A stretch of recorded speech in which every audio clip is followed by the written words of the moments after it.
Hello, everyone, and welcome to another episode of Church Coffee, Christianity, Conservatism, and Culture. Today, we'll be talking about the historical Muhammad with Dr. Joshua Little. Thank you for coming on, Dr. Little, and why don't you tell us a little bit about yourself? Sure. Thank you for having me, Rob. Um, Before we get into it, I want to mention something that I mentioned to you before, which is why I came onto the podcast, right? I wanted to give you podcast a little bit of praise. So when you reached out to me, I had seen you around on Twitter, and so I'd never, I sort of always had sort of I never got a negative impression or anything like that. So I was sort of already vaguely familiar with you. But I went and listened to an episode of your podcast, and I went and listened to the episode with Ismail Roya, and I really liked it. I really enjoyed your dynamic, you and your co-host with Ismail, and letting him tell his story, and I really enjoyed the vibe. And so that's sort of why I thought, yeah, I'm happy to come on. And then more recently, also, I heard your discussion with Tim O'Neill, and I'm a big fan of Tim O'Neill's, and so here I am. So thank you for having me on. Well, thank you for that praise. I will try not to let my head float off my body Sure. as it gets inflated. But yeah, why don't you tell us Mhm. where you're currently at, and then we'll delve into our normal Q&A and go on from there. Yeah. Well, I'm currently a research fellow in the Department of Jewish, Christian, and Islamic Origins at the University of Groningen in the Netherlands. Although right now I'm in Australia. So And it sounds like you are Australian by birth, given that's your right. accent. That's right. Yeah. As an Right now I'm American, in Melbourne. Yeah. I didn't want to. I wanted to make sure that that was true because I know there's our ears are tuned to Australians, but sometimes it's New Zealanders, and the Kiwis get pretty annoyed at that, I'm sure. But Right. outside of that, Well, my accent is actually sort of mutated. If you were to hear my parents or my siblings, they sound very Australian. Mine has sort of been I don't know, like affected to some degree by going like 6 years in Oxford, I guess, and also talking to a lot of Americans online. So there's a lot of weird features. Like, yeah, what you're hearing is not a proper Australian accent. What you're hearing is sort of a kind of a bastardized Australian accent. it'll work.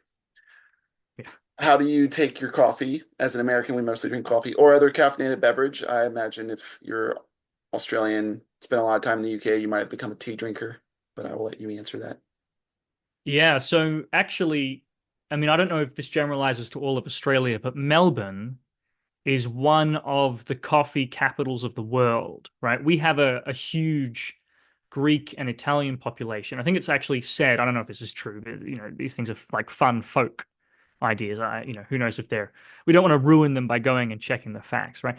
But it's said that Melbourne is the largest Greek city outside of Greece and the largest Italian city outside of Italy. Again, don't check it. Don't want to ruin the folk sort of mythology. But anyway, the point is that so we have and so further sort of folk narrative is that this accounts for this sort of extremely like snobbish and you know developed sort of coffee culture in Melbourne, right?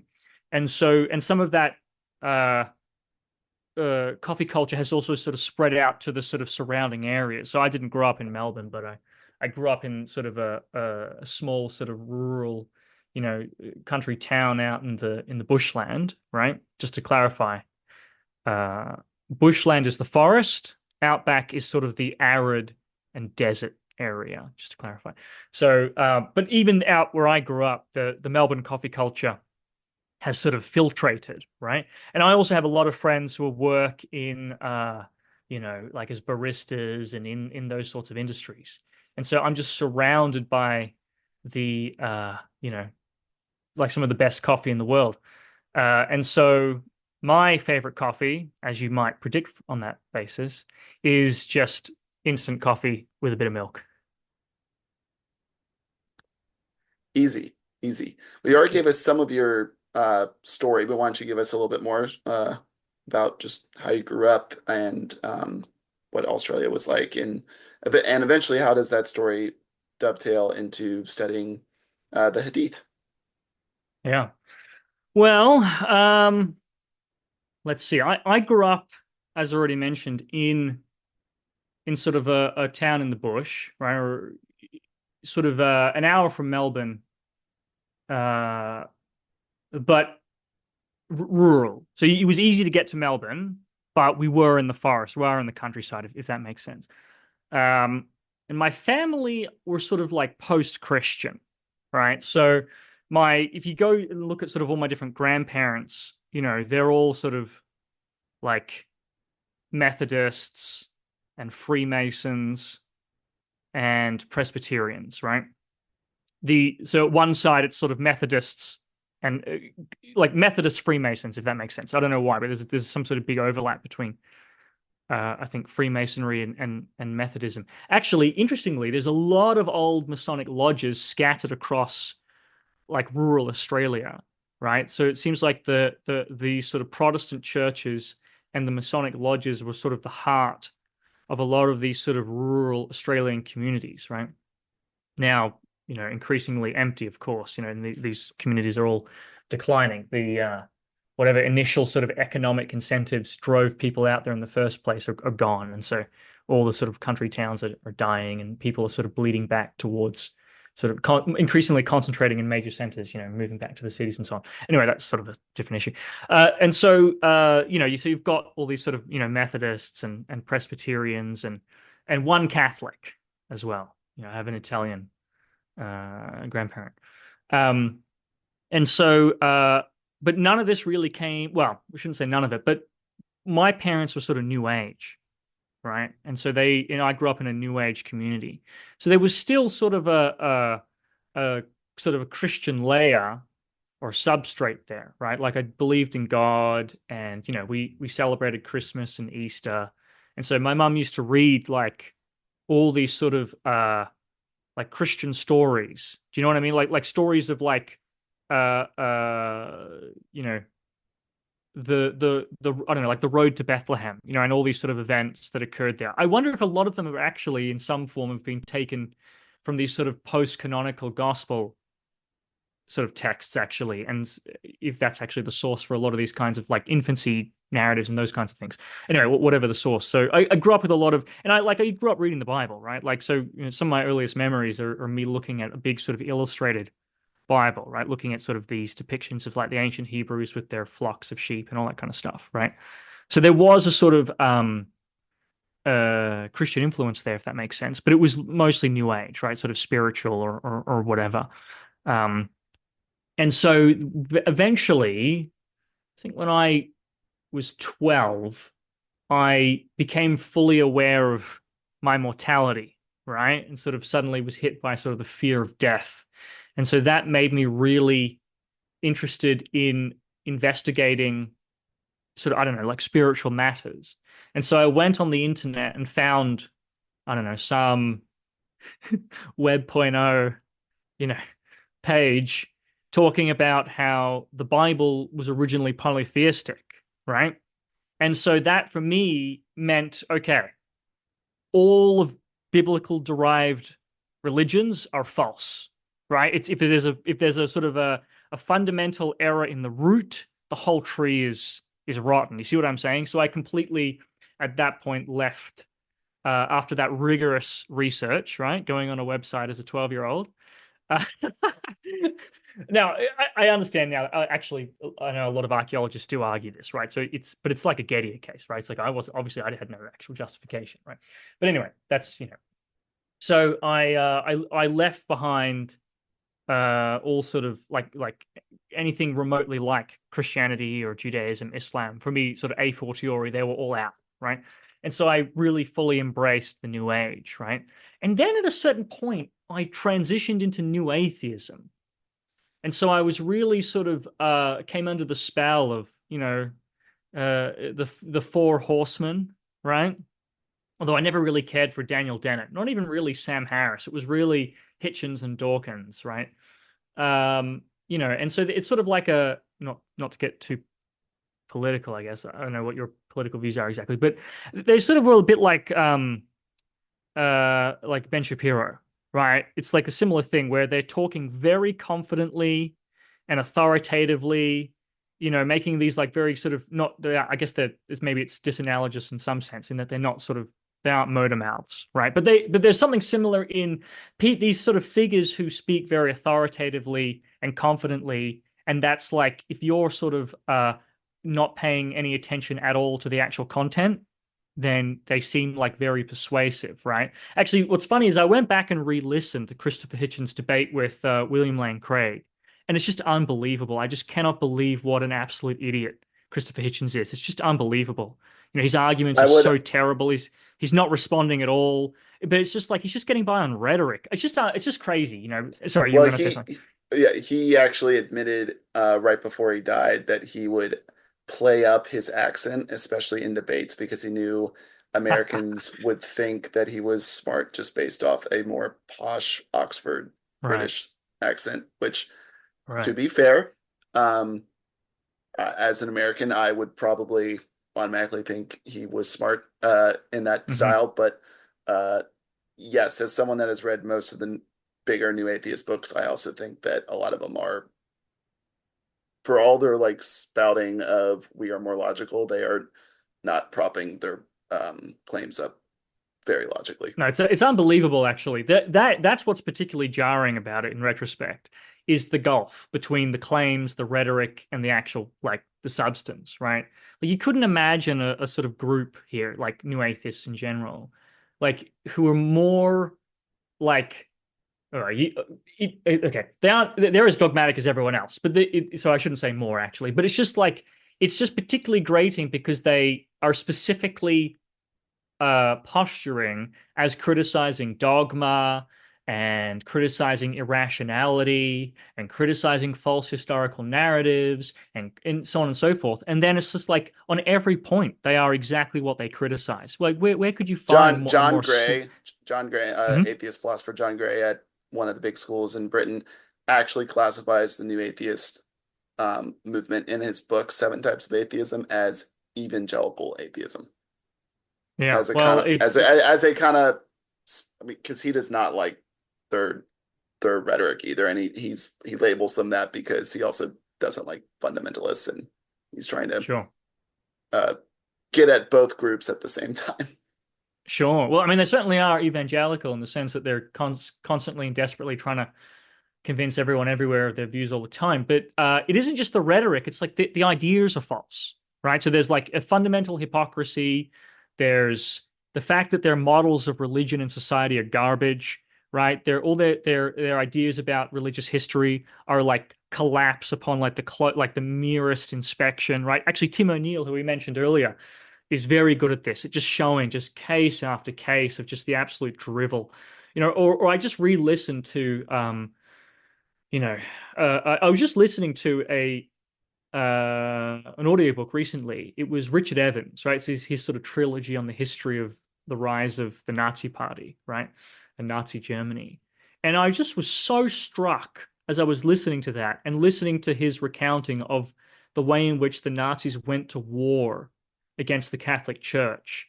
Just like how unbelievably like misleading Hitchens's coverage of that relationship was, right? It's just like breathtaking. It's just anyway, it's just crazy. Yeah, Just yeah. if you just read Hitchens and then read If you Evans, look it's just if you unbelievable. if you look at a map of who voted in 1933 for the Nazi Party, the and overlap that with Catholic areas, the like Hmm. least amount of votes for the All right, Nazis in negative 1933 correlation. Right, were among the Catholic right, areas, mostly in the South. right. Yeah, I So mean, we could go on and on all day about the absolute bankruptcy, intellectually and morally of new atheism. But anyway, the I suppose we're here to talk about early Islamic history. But the I'll just wrap that up with so I going focusing on me as an individual at the time. So uh I was for me, and I think for a lot of people, I think this is, I think new atheism is a movement that captured a lot of sort of resentment, especially like teenage resentment towards traditional authority and just sort of a general it gave people, especially sort of like middle class professionals, a very nice vehicle to lash out and even to be vulgar, whilst having this sort of rationalization of being heroic and being enlightened. And we are the guardians of Western civilization and the Enlightenment and all this other kind of stuff. Do you see what I'm saying? And so it puts like a really sort of intellectual sheen and a sort of a glorious moral justification to just being nasty and lashing out, right? And sort of, criticizing religious people. I mean, it was just, anyway. So, and that was totally where I was at. For me, it was a perfect vehicle as sort of an insecure teenager to be lashing out, to be vulgar, to be criticizing, but at the same time to have sort of like a superiority complex to, I'm the brilliant, intelligent atheist. Religious people are so stupid, etc., My etc. my dad had a saying when I was a teenager, which was hire a teenager while they know everything, which I'm sure will come back to bite me when I have teenagers. Right. Right. Yeah. So, anyway, so that, and so that also led to Islamophobia as well. The more I sort of listened to, there was sort of an overlap between New Atheism and Islamophobia. Um, and I went down that pipeline, if that makes sense, and ended up being extremely, um, you know, it was exactly the sort of thing I was describing before. When I was talking about, oh, actually, that was before we were recording, but I was talking about, I don't have any problem with, if members of one, I don't have any problem with Christians who want to criticize Islam, or Muslims who want to criticize Christianity, or atheists who want to criticize Islam and Christianity, or Muslims and Christians who want to criticize atheism, etc., etc. Right? I have no problem with that at all. I think obviously, people want to defend their views and defend what they think is important. In and of itself, I've got no problem with that. I myself am not interested in that. I'm not interested in debunking Christianity, debunking Islam, or taking sides within them. Going after Sunnism or Shiism or any of etc., etc. I've got no interest in that. However people might frame me or whatever assumptions people might make, I'm not interested in that at all. Um, so,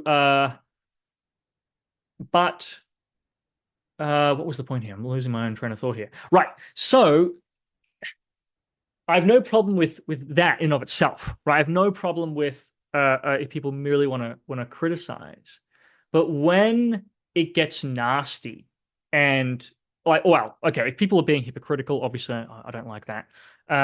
When people are being sort of nasty and I don't like that. And when people are saying things that are false, I don't like that also as well. But especially when people are demonizing, right? And so the example I gave when we were chatting earlier before we started recording was I've got no problem at all with, if like I don't know, like a Protestant wants to criticize Catholic doctrine regarding Mary or the foundation of the papacy or the Eucharist. But when they're talking, and this is going back to say like the 1800s and even as you mentioned up until the time of JFK, when it's like people are talking about like Catholics are breeding like rats and they're taking over and they want to set up their sort of foreign schools and where they teach their own laws and they have dual loyalty. They're loyal to foreign religious authorities and all this kind of stuff. There, it's just like xenophobia, right? It's like, what has this got to do with, like which denomination is correct? It's just a totally different animal at that point. See what I'm saying? And so, Islamophobia is just a modern iteration of the same basic sort of impulse there. And so I was fully sucked into that world, right? And so when I went to university, right? I went to Monash University in Australia for my undergrad. That was where I was at. I was like a new atheist and an Islamophobe. And And so I where started where is that university in relation to Melbourne or Melbourne, near I think. Melbourne, Oh, near it's near Melbourne. Melbourne. Yeah, Okay. yeah, yeah. And Melbourne is on this for probably a lot of our listeners who aren't familiar with Australian It's the geography. capital It is of the state of Victoria.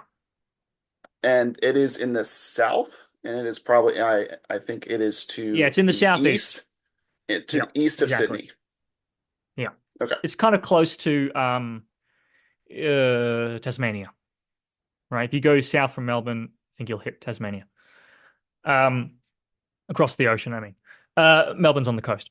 So yeah, so I went to Monash, and so I was, I studied early Islamic history and also Middle Eastern, sort of modern Middle Eastern history as well, with the sort of explicit aim of I'm going to sort of professionally debunk religion, and in particular Islam, right? That's sort of the one that I had fixated on.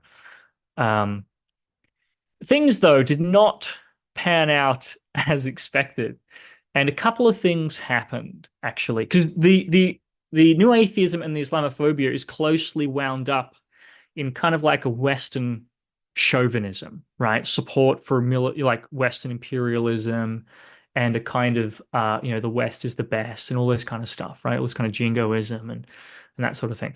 Um, Also sort of tied into where you have the glorious sort of Enlightenment, legacy and all that kind of stuff. And so this took a huge blow. There were two things that did it actually.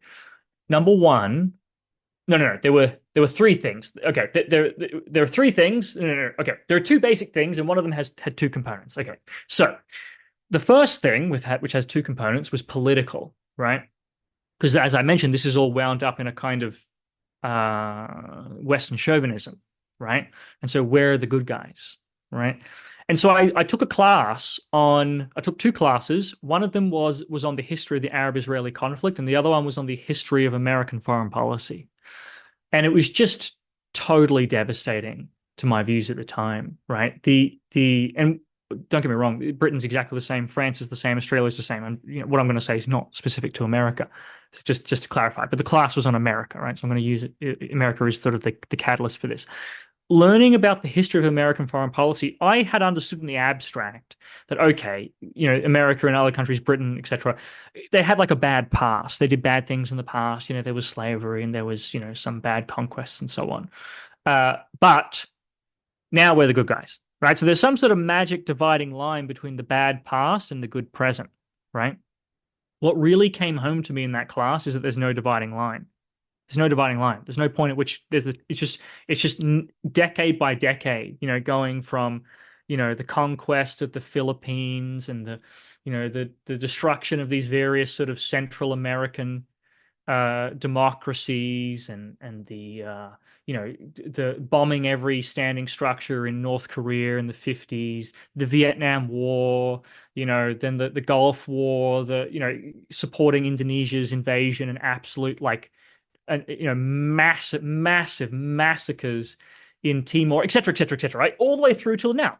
There is no dividing line, right? And all this is the same for France. It's the same for Britain. It's the same. Australia as well is obviously a junior partner in all this. And this totally destroyed that narrative that I had, right? And so it wasn't directly a blow at new atheism, but it was a blow at a pillar that it was sitting on. Do you see what I'm saying? Which was this kind of like cultural sort of chauvinism.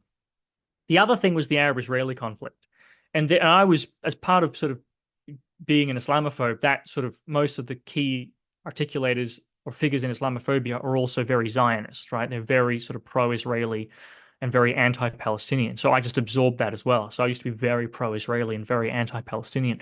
And it was just totally devastating. And the lecturer was a conservative American Jewish professor who had worked for the Jerusalem Post, which is sort of the right-wing establishment newspaper, or was, I'm not sure what the current situation, but I think it's like the right-wing establishment newspaper in Israel, right? So he's not like he was sympathetic really to like more radical perspectives, like so I don't think there was any mention of Finkelstein, Chomsky, Schleim, and all these guys, right? Pape and so on. But even just his, probably right slanted but still fairly neutral rendition of the conflict made me suddenly have empathy for the first time. I had empathy for the Palestinians. I got it. I was like, oh God, if I had have been in their situation, I would have felt the same way. I would have felt under attack. I would have thought, you know, we're being colonized. And they were like their fears were exactly realized, right? And I mean, I don't know your views, so I sorry, I shouldn't go into politics. It's partisan of me, I suppose. But anyway, I guess this is my story and how I changed. So this is all obviously from my perspective. Anyway, so this was absolutely devastating to a lot of the sort of the political components that were sort of riding along with and undergirding the new atheism. The other thing, which is more direct to the new atheism, that was totally destroyed, that was um, I met a very intelligent Marxist who absolutely annihilated all of my views on history, economics, philosophy, morality, religion, you name it. It was just absolutely definitive destruction. And up until that point, I'd always managed, because I was also a pretty effective rhetorician. So I was always able to sort of spout nonsense in any given situation, and always sort of, get by without thinking I've been defeated, I've been debunked. But this was totally different. This was a kind of extremely methodical and ruthless kind of criticism that was just, it was just like absolutely definitive. There was no way of getting out. I just knew that all my views were wrong, right? And so, he was a Marxist and an atheist, right? So it's not like this is like I'm leaving atheism. But the point is, it's a different view of how religions function in history and society, right? It's a view that understands that religions and culture and ideology are modulated by underlying conditions and interests, right? Social, economic, political, and so on. That isn't to say that people don't believe and aren't sincere in their beliefs, but the point is that religion typically has a very sort of superficial explanatory power in terms of what people are doing. For example, with things like, say, terrorism or anything like that, right? It's just not explanatory, right? Something's going to have to explain why a certain interpretation and a certain implementation moves to fixation at a given point at a given time, as opposed to others, right? And that's going to end up being cashed out in terms of, you know, political, social, economic, etc. And so New Atheism was over, because that was the core of New Atheism, is the idea that religion is sort of, I mean, they wouldn't frame it like this, but this is really the views, that religion is this kind of platonic causal entity that just spreads, kind of like a mind virus that just spreads and causes people to do bad things. And this is just totally wrong. Just, I mean, it also, once you start learning history as well, it just totally collapses, actually.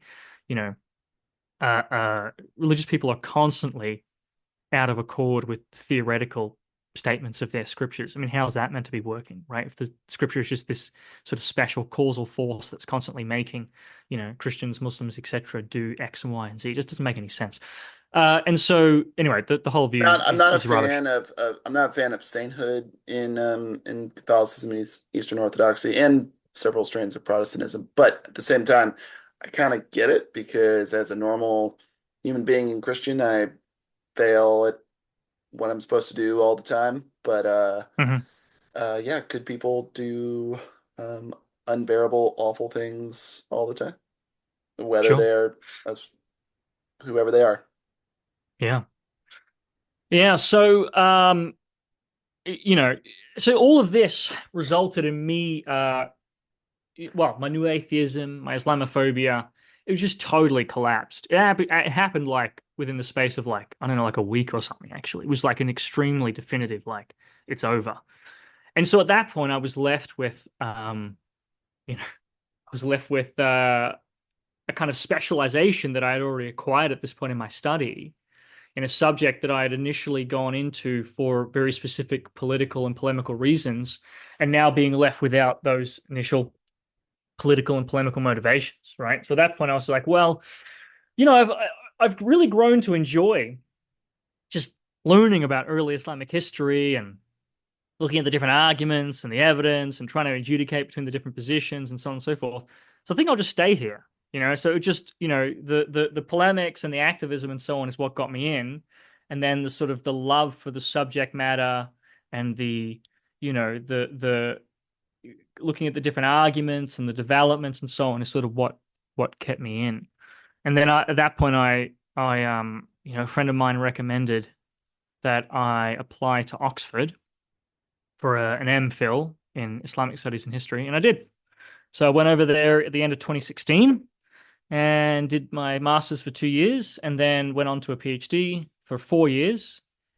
And yeah, finished that in 2023, and then yeah, that's sort of brings us up to the present.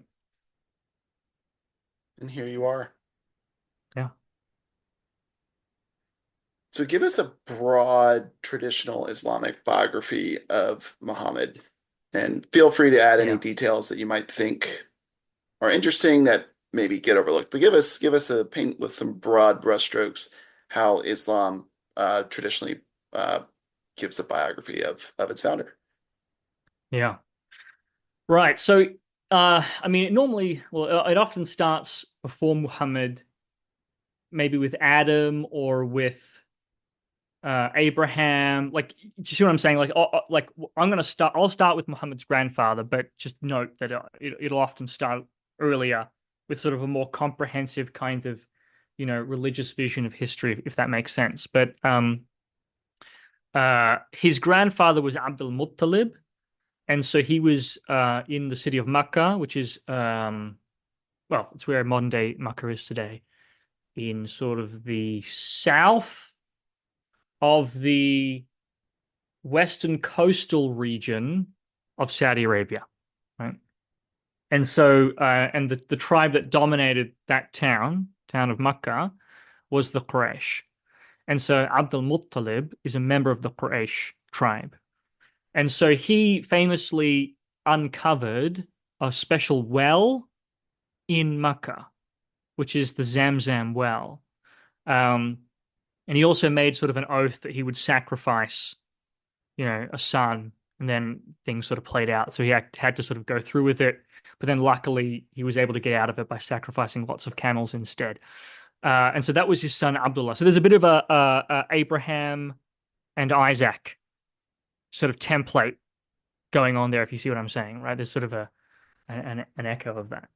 Um, and so his son Abdullah, he marries Amina. Now, already, by the way, I'm this is the trouble for me as a secular researcher to be giving a traditional summary. I'm omitting a lot of miracles, right? Like, for example, the story of Abdullah and Amina, their sort of consummation. It's like, Abdullah, one of the stories is Abdullah is going to see Amina, and he goes by like a soothsayer woman, right? And she sees a special glow in him, a special light. And so she wants to have sex with him, and she sort of propositions him, but he rejects her and he goes to Amina. And then when he comes back, she's not interested anymore because the light is gone, right? And so the idea is that the light has passed into Amina, and that's going to become Muhammad. Do you see what I'm saying? So I'm already kind of, for me to even sort of give a basic summary, there's already a bit of kind of like a secularization going on. So just be aware of that, is that it's, you're getting a summary of the traditional biography, but it's kind of already a secularized summary. So just, keep that in mind.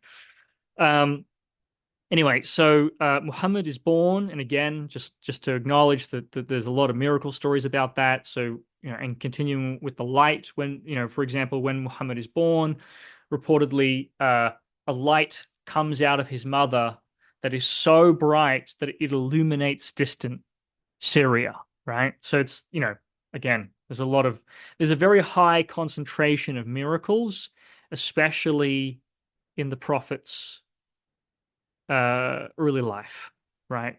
His birth, his childhood, etc.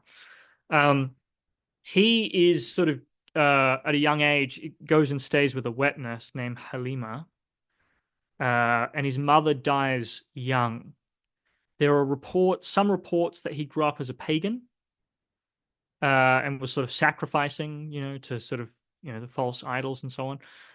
Um, so after his mother dies, he goes and lives with his grandfather Abdul Muttalib, and then he dies, and then he goes and lives with his uncle Abu Talib, right? And that sort of part of that are these occasions where he goes traveling with Abu Talib, for example, up to Syria on like a trade journey, and there sort of a Christian monk sort of sees him and recognizes in him these sort of certain special signs that mark him out, like a special birthmark, and a cloud is following him around and so on. And these sort of mark him out as um, a true prophet. There's sort of the predicted, the expected prophet that has come, right? Again, there's a lot of in the early life, there's a lot of sort of miracle stories. And anyway, so he um, you know, goes on these sort of journeys, and as he grows up, he continues going at times on these sort of trade journeys, and he does this for this woman named Khadija, and then she proposes marriage to him, and so they get married. They have some children. They have several girls who live, including most famously Fatima, and they also have several sons who die. Although there are debates about how many sons they have. There's a hadith that I actually looked at as part of my doctoral research, where Hisham ibn Urwa accuses the Iraqis of lying and inventing two sons of the Prophet who never existed. So that's interesting. He also adopts a son, Zayd ibn al-Harith. And so now he's sort of an adult, right? And he's now a husband, he has a family, etc.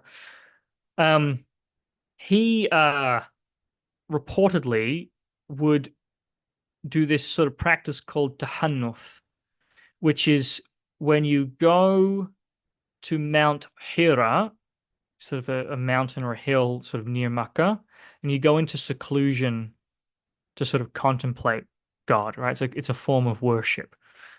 Now, again, this is the sort of secular or Western or whatever scholarly tradition intruding once again, because this is just a tiny side point in the life of the Prophet. It's mentioned in some sources, right? So it's probably wouldn't even be mentioned in a lot of sort of, Islamic discussions of this sort of thing, like his life, right? But the reason why we find that interesting is that this sort of tradition of scholarship that I'm in is very interested in seeing how things evolve and develop. And especially in the post-Freudian phase, we're very interested in people's early lives and how that can explain their later lives, right? Seeing how people's ideas evolve and develop and so on. And so looking at what happens early on can be explanatory to what's going on later on. And so when we see something like this, it's a very interesting report, which it's hard to imagine that this has been made up, right? It's not a later Islamic sort of standard Islamic practice, right? It's just the Prophet used to do this practice, which was a practice that the Quraysh used to do, right? I suppose you could sort of imagine, maybe you could imagine that this has been created to try and show that he was already sort of straining towards God before prophethood, right? So I suppose actually you probably could come up with some explanation for it.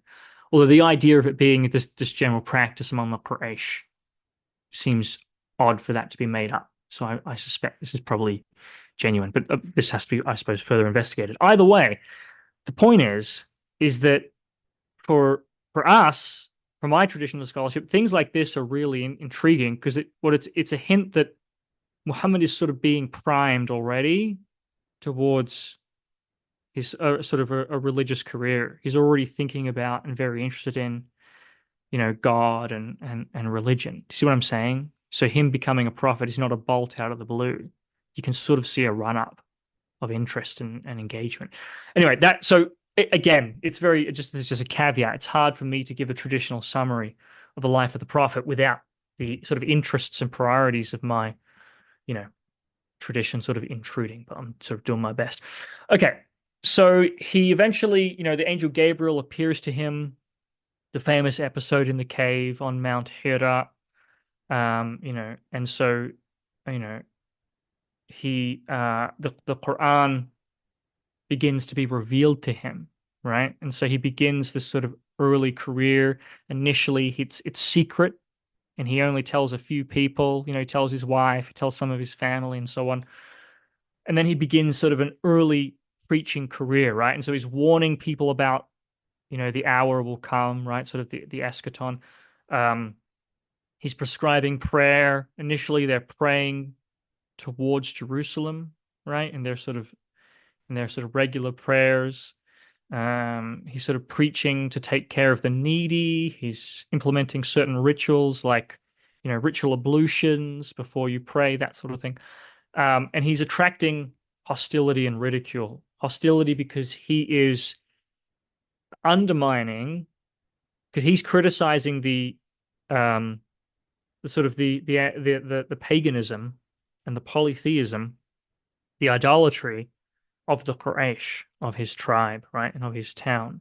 And so that's obviously an attack on their ancestral religion, right? This is a tribal people. They really respect their ancestors. And so he's sort of insulting the religion of their ancestors, right? And so he's subject to a lot of hostility. But initially, he is protected by Abu Talib, his uncle, who is, the sort of head of the more, okay, so the Quraysh is a large tribe, but it contains all these like sub-tribes, like the Umayyads and also the Hashemids, right? The Banu Umayyah, the Banu Hashim. And so Muhammad is in the Banu Hashim.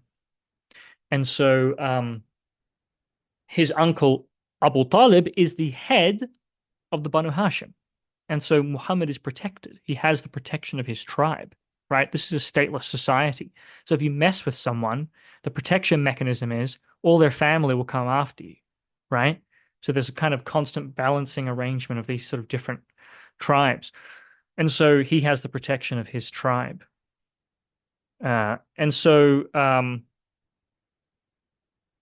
but the tribe as a whole is subject to a boycott by all the other members of the broader Quraysh tribe, right? So they are suffering. They are sort of being sort of pressured economically and in other ways as well. But they're still surviving, right? He has the protection of his tribe or his immediate tribe or his clan, the Banu Hashim. But then Abu Talib dies, and a more hostile uncle, Abu Lahab, takes over, and so the protection of the Banu Hashim is now lifted, right? And so now Muhammad and his followers are just directly subject to persecution, and obviously other members who weren't within the Banu Hashim didn't have that protection anyway all along. And so many of his followers start going on migrations to Ethiopia, right? There are these initial sort of hijras to Ethiopia. And eventually Muhammad himself gets an opportunity to leave, right? He gets called upon. Some of his followers managed to sort of convince people in a northern town called Yathrib, which is going to become Medina, convince them to that the Prophet is a sort of this great figure, and he sort of makes some sort of Medinan converts, and they call him to come to Medina to be an arbiter, right? Because Medina is sort of locked into these sort of vicious tribal sort of feuds and conflicts, and so Muhammad is called in as sort of an impartial external sort of arbiter to come in and be the leader and to resolve the situation. And so he moves to Yathrib. And so this is sort of the main hijra, right? When people talk about the hijra, they're talking about Muhammad and his followers going in this big move from Makkah to Medina. And soon after this, the Qibla changes, the prayer direction changes, and they start praying towards Makkah, towards the Kaaba, the sort of sanctuary in Makkah, right, away from Jerusalem. And so he sends emissaries to nearby tribes, and he starts sort of engaging in military conflict with the Quraysh, right, with their herders, with their caravans, sort of, starts raiding and fighting with them. And this culminates in a major battle, the Battle of Badr, which the Quraysh and the Meccans lose, right? So it's a great victory for the Prophet.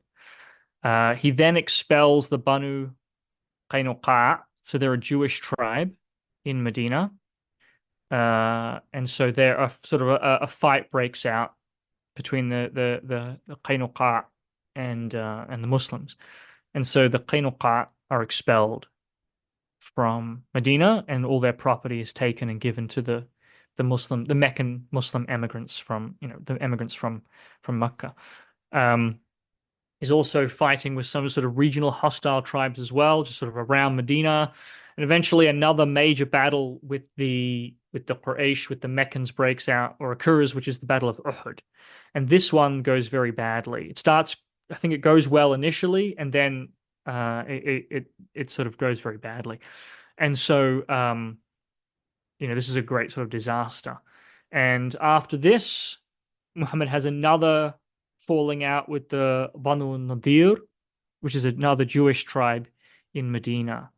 All along as well, he's sort of having sort of this running sort of conflict or tension with the certain Arab forces as well in Medina. Not military conflict, but just a constant sort of political intrigue with them. And they're known as the Munafiqun, the sort of the hypocrites. They're the Arab tribesmen in Medina who reject the Prophet and are working against the Prophet. And so he expels the Banu Nadir, and again, they're accused of plotting against the Prophet, so they get expelled as well, and all of their property gets taken also. After that, we have the Battle of the Trench, or the Battle of the Confederates. So this is a sort of Meccan-led sort of coalition that besieges Medina. But the Prophet is successful, and part of the success is a Persian follower of his, Salman, sort of brings in this sort of Persian technical expertise, and they use a sort of big sort of trench as sort of a defense, and that's very effective in helping them against the sort of Meccan cavalry. And so in the aftermath of this, the Prophet then turns against the Banu Qurayza, another Jewish tribe in Medina, who are again accused of plotting against him and working sort of or conspiring with the invading Meccans. And this time, all of the men are executed. So it's sort of a mass execution, and all the women and children are taken as slaves. And so the Banu Qurayza are sort of extinguished at that point.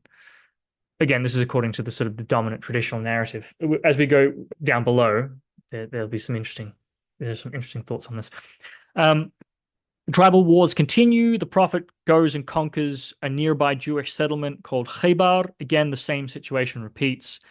Sort of a mass enslavement of women and children, although many people also remain there as well as sort of kind of like peasants, right, who are sort of working the land but are giving over the produce to the Prophet and his polity. And then they also conquer Fadak as well, and the same setup is imposed there, that they remain on the land, but the land is controlled by the Prophet, and the 50% of the produce has to be given to him, right? So they sort of have like a bit of a feudal system emerging here.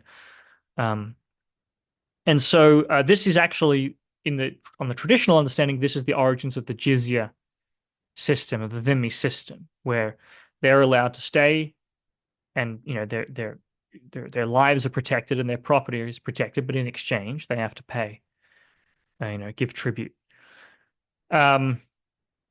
After that, we have the Treaty of Al-Hudaybiyah. And so this is the Prophet wants to go to the Kaaba to perform a pilgrimage, but the Quraysh and the Meccans don't allow him to do this. And so they sign a treaty, which is sort of Muhammad has to, any more Muslims who leave Makkah and go to Medina, Muhammad has to send them back. But if any Muslims who are in Medina want to go back to Mecca, they're allowed to. So there's sort of an asymmetrical treaty. And in exchange for this, in a year's time, Muhammad can come and do a pilgrimage, right? And so next year he does come and do that pilgrimage. He also sends forces into the north, and they end up fighting against the Ghassan. They're sort of a Roman allied sort of Arab Christian kingdom in the north, right? And this is I think it's a great defeat for the Prophet's forces, right? This is the Battle of Mu'tah. And so the Prophet, after this, he sort of marches on Makkah and takes it over, but he takes it over bloodlessly, largely, right? One or two people are executed, but almost everyone is sort of pardoned. And he sort of reconciles with his former enemies there. and actually sort of at that time sort of the leading figure of the opposition against him, the sort of leader of Makkah at this time is Abu Sufyan. Um, but they sort of reconcile, and so Abu Sufyan actually becomes a powerful figure in Muhammad's nascent polity. I think like the governor of Yemen or something, and thereafter, future point, and his son is actually going to end up taking over the caliphate uh, in a few decades. That, by the way, this is sort of the equivalent of like I don't know, like Judas Iscariot becomes, his son becomes the pope, right? Sort of, it's like, I mean, it's not a perfect analogy, but it sort of gives you a sense of what goes on here. It's quite interesting. Um, Anyway, so after this, there's the Battle of Hunain. The Prophet fights against the Hawazin tribe, and he conquers At-Ta'if as well. At-Ta'if is an agricultural settlement that is close to Makkah, and this is probably where the Meccans are getting most of their food. And the Meccans or the Quraysh have dominated At-Ta'if up until this point. And again, there's kind of like a feudal arrangement here, where the Thaqif tribe actually lives on the land and works the land, but they have to give half of the produce to the Quraysh, right? And so you can almost see like a bit of a peasant rebellion going on here in the the refusal of the Thaqif to accept the Prophet and to rejecting him, and it has to be sort of reconquered. We then have, sorry, once again, I'm injecting my own sort of modern scholarly categories and so on onto this. Obviously, they don't speak about it like that. That's just sort of what's going on, probably. Okay.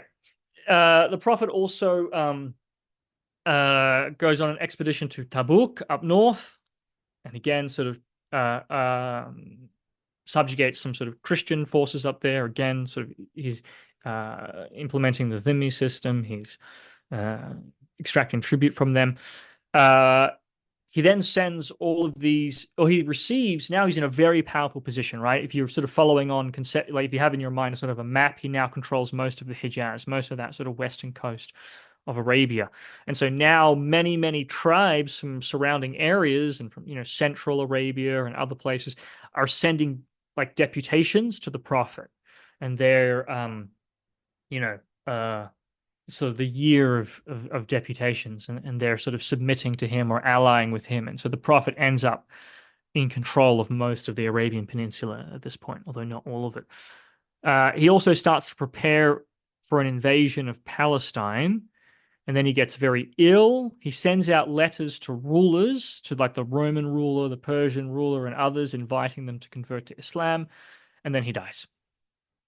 So that's sort of in the nutshell, the traditional sort of common sort of a summary of sort of the traditional biographical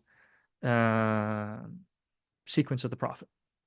Again, sort of through a kind of secular lens. It's very hard for me to just give. I mean, I omitted so many miracles. You know what I mean? Like there's a lot of, and even the things that I'm focusing on aren't all necessarily the sorts of things that would be focused on in a more sort of traditional telling of that story. When do scholars first start to question, revise, theorize differently about Muhammad? You've already kind of alluded to that throughout throughout your retelling of Yeah. your biography of Muhammad. When do scholars, I assume in the West, but when do scholars start to question? Obviously, probably the miracles that I assume that comes in pretty early, but where are other holes starting to be kind of poked and prodded? Maybe not holes, but Yeah. where where where are what are points that are starting to be questioned and looked at Yeah. in a more critical manner? Yeah.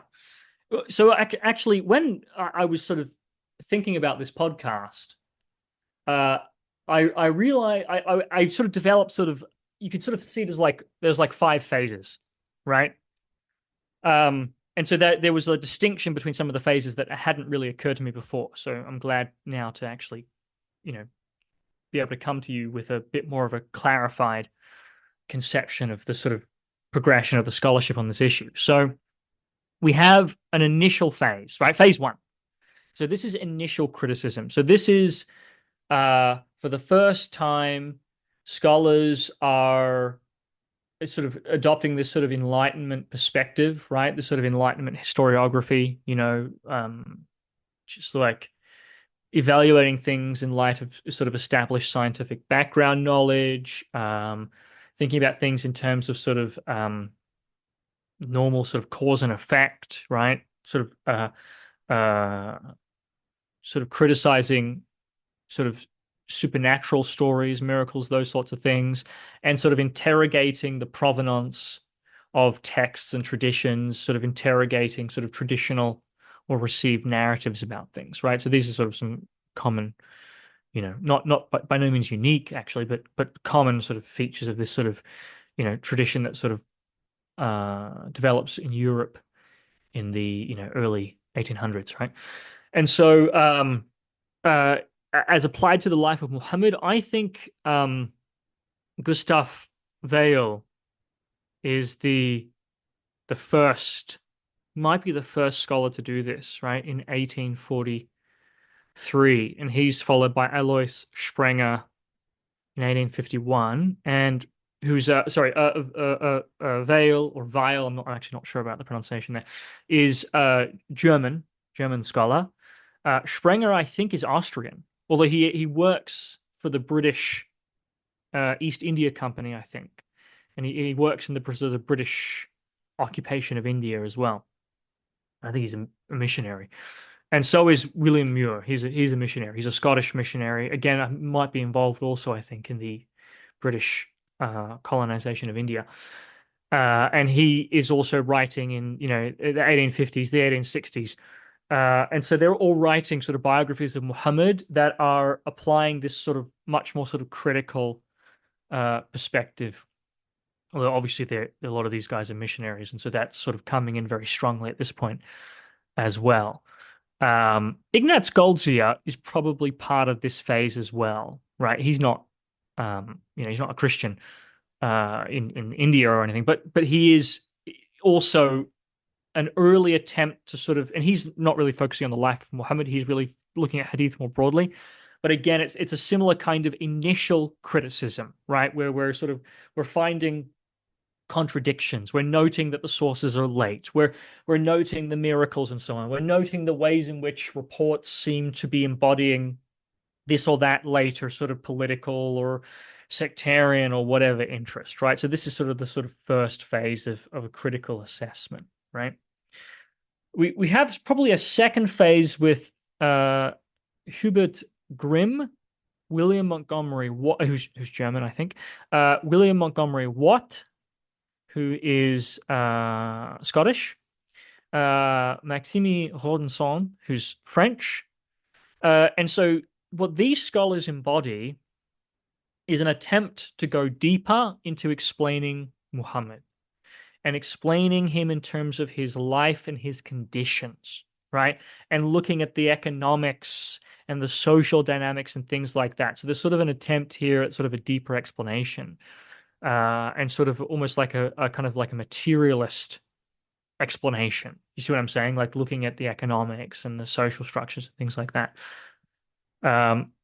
We have and now these phases aren't like phase one will continue and phase two will continue. You see what I'm saying? Like they aren't perfectly in order. Some of the phases will linger on as a new phase also comes in, just to be clear. So the phases arise chronologically, but their endurance is uneven, if that makes sense. Some of them last for Yeah. I longer mean, past other I don't know. phases and I so don't on. know if any of our listeners will be super familiar yet, but I'm not sure when this podcast will go out. But we're having a few historical Jesus scholars on, so similarly, Yep. like the different quests kind of somewhat overlap. Yes. Yeah, exactly. Right. Even as like a new phase takes over, you still have like this, if phase three is taking over, but phase two is still lingers on at the same time or whatever. Right. Yeah. So, right. So then we have phase three, which is like deeper criticisms and the death of the quest for the historical Muhammad, right? So this can be already probably starts with Henri Lamons, right? Who's this sort of Belgian Jesuit scholar. He's like very anti-Islamic, right? It's like very, very hostile to his subject matter. Carl, and that's in like 1910, 1912. Carl Becker as well, continuing on from Lamont is in 1913. Probably also continuing with Joseph Schacht in 1950 as well. And so what you have going on here in this is a much sort of more intensive interrogation of the sources and of their reliability. And people are starting to notice more subtle problems with the sources, like the way that sources seem to be the products of like specific debates and processes, or like the way that things are actually being inferred from the Quran, like reports that appear to just be historical, memories of what happened, are actually exegesis in disguise, right? These are actually attempts, among other attempts, to try and sort of understand and explain the meaning and the context of the Quran, which are then cast into narrative form, right? And this continues also with Albrecht Nout as well, and he's particularly looking at the way that reports are being constructed, right? And so he's sort of actually he's engaging in like form criticism and literary analysis, right? He's looking at sort of the genre of reports and figuring out the sort of, the different sort of contexts of origin, and he's looking at the way that reports are evolving, sort of general kind of tradition criticism, like seeing how reports are being constructed from common building blocks and things are being like reskinned, and sort of the same sort of tropes and motifs and so on are being used and reused at different times in the construction of reports, right? So this is all part of his work. And this is like 1968, 1973, that sort of time. He's followed by like Kroner and Cook and Conrad, and they're the more famous. These are going to be much more familiar names, I think, for people. Um, and they're just continuing all of that, right, in the 70s and the 80s. And so the 70s and the 80s is when this really fully kicks in, and this sort of much more critical examination becomes more widespread. And so this leads to phase four, which is the non-Quest era. The Quest is dead at this point, right? And there's just sort of a general absence in the 80s, in the 90s, in the 2000s of, like people actually reconstructing the life and times of the Prophet, right? A much more sort of general sort of skepticism pervades at this point because of this more intense sort of critical scrutiny of the sources and the sort of really serious problems that were raised. And so, I mean, there are one or two, like, for example, you have Francis Peters, right? He writes Muhammad and the Origins of Islam in 1994, but this is really an exception. And if you read Patricia Kroner's review of this book, you'll see why, right? And I mean, she sort of really lays into Peters, and there are these really fundamental problems that he sort of glosses over. And so, you can sort of see the effect due to the general absence. And even if you look more recently, like, for example, Sean Anthony has Muhammad and the Empires of Faith, this is actually mostly about the biographical tradition rather than the historical Muhammad himself. Do you see what I'm saying? And that, again, is sort of telling. It's very difficult for us to, at this point, to sort of reconstruct, the historical Muhammad. I think, though, we're going to see, and I certainly hope to be part of, and I mean, I've got work that I've submitted to journals that hopefully gets through. There'll be a renewed quest for the historical Muhammad. I think there are ways that we can actually get past the problems and reconstruct the historical Muhammad. But yeah, we're still in phase four, which is the quest is dead. But I'm confident that it's about to be revived, and I hope to be part of that revival process.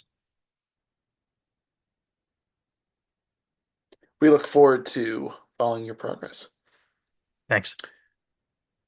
What are some of the earliest sources about Muhammad that historians and scholars of religion work with? Like, Yeah. what are some of the nitty-gritty information documents that Mhm. that you and Sean Anthony that you just mentioned? We'll probably get into a few Mhm. more in a little bit, but just what are Mhm. some of the verified documents that scholars work with when trying to reconstruct a historical Muhammad? Verified. Are you asking for all the sources or the like sources that are verifiably early? Uh, yes. Wait, Okay, let me start with I'll tell you first the how about major I Islamic well, biographical sources, and then I'll tell you the other ones. How about that? just what are the earliest sources that generally critical scholars rely upon for information on Muhammad. Right. Um, so the okay, it depends who you. Different scholars have different emphases on what they're using, and they also have sometimes different stances at different times. Like, for example, Patricia Croner initially thought the Quran was largely useless for reconstructing the life and times of Muhammad. Later on, though, I think she changed her mind. She thought, actually, this doesn't really help us with, his life in a really direct sense of telling us like a chronology, this happened, then this. But it is useful in telling us a lot about the environment and some of the Well, sort of general religious ideas and his preaching. how about a better question? What sources do you look to Mhm. critically when you have a question about the historical Muhammad? Yeah. Okay. Well, there is the Quran, right? This is obviously uh I'm very firmly with the historic consensus, both traditional Islamic and sort of modern secular or Orientalist or Western or whatever we want to call my traditional scholarship. I'm with the historic consensus that um, the Quran was canonized by Uthman. So the underlying consonantal text, the Rasm, was established by Uthman, who around 650 CE, right?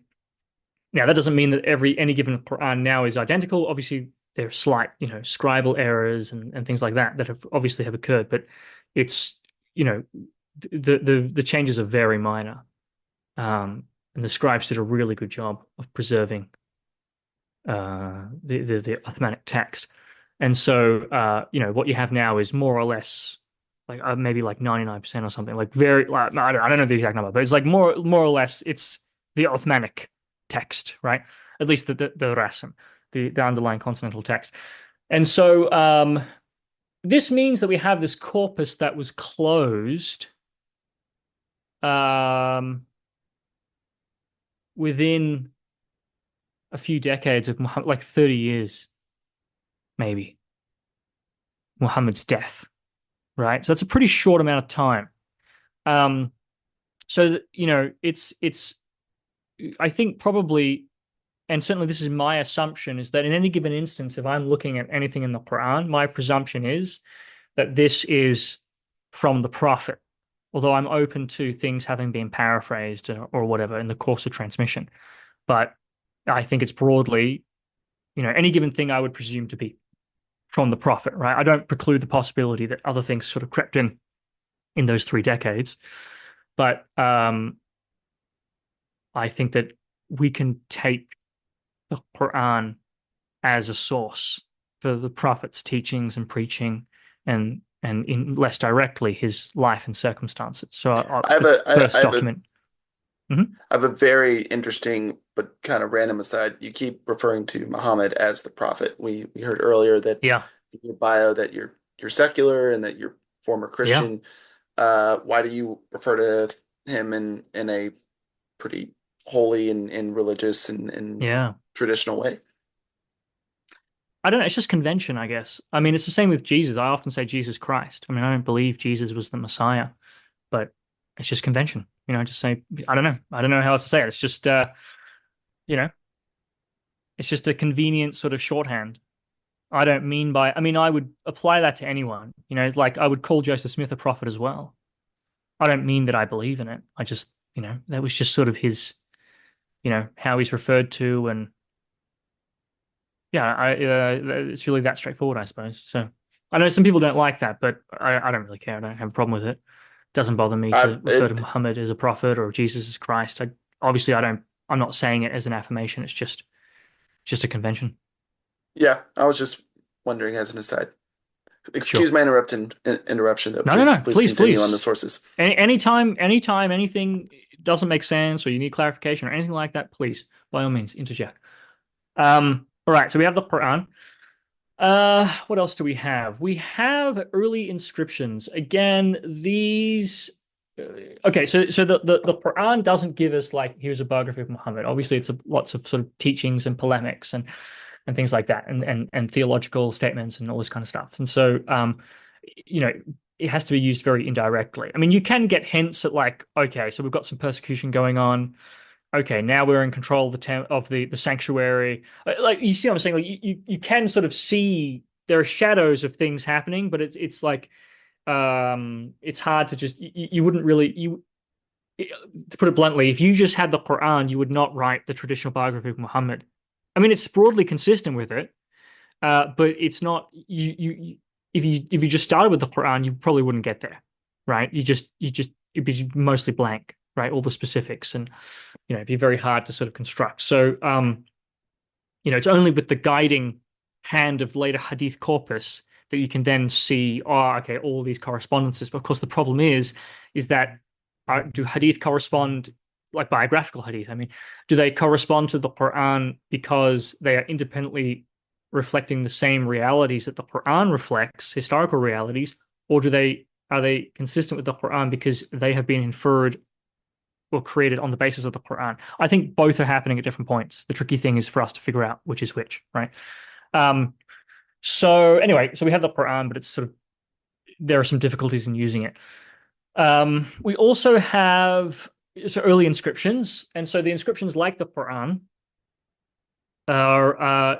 don't give us like a full biography, but they do refer to like they may at times preserve early like statements, like just like declarations, about Muhammad or this or that, and that could be useful.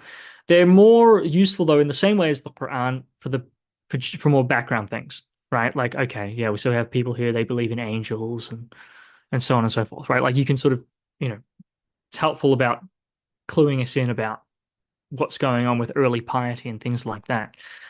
It can also help us sometimes with historical things. There are times when you have in the inscriptions like kind of like genealogical information. Like you'll have, oh, so and so, son of so and so, son of so and so. And then you look at the sort of the genealogical sources or whatever, and then you'll find, oh, look, here's so and so, son of so and so, son of so and so. It's the same like three names in a row. It's probably not a coincidence. This is probably him, right? And so that gives us reason to think, well, okay, the genealogical information, the memories of like ancestors, seems to be broadly reliable in the later Islamic sources, right? Additionally, the genealogical information, so the genealogical sources are not hadith, they're kind of a separate corpus, although there's overlap. But that's like just like lists of like whose people's ancestors were and what their relationships were and so on. That's obviously transmitted information as well, but it isn't.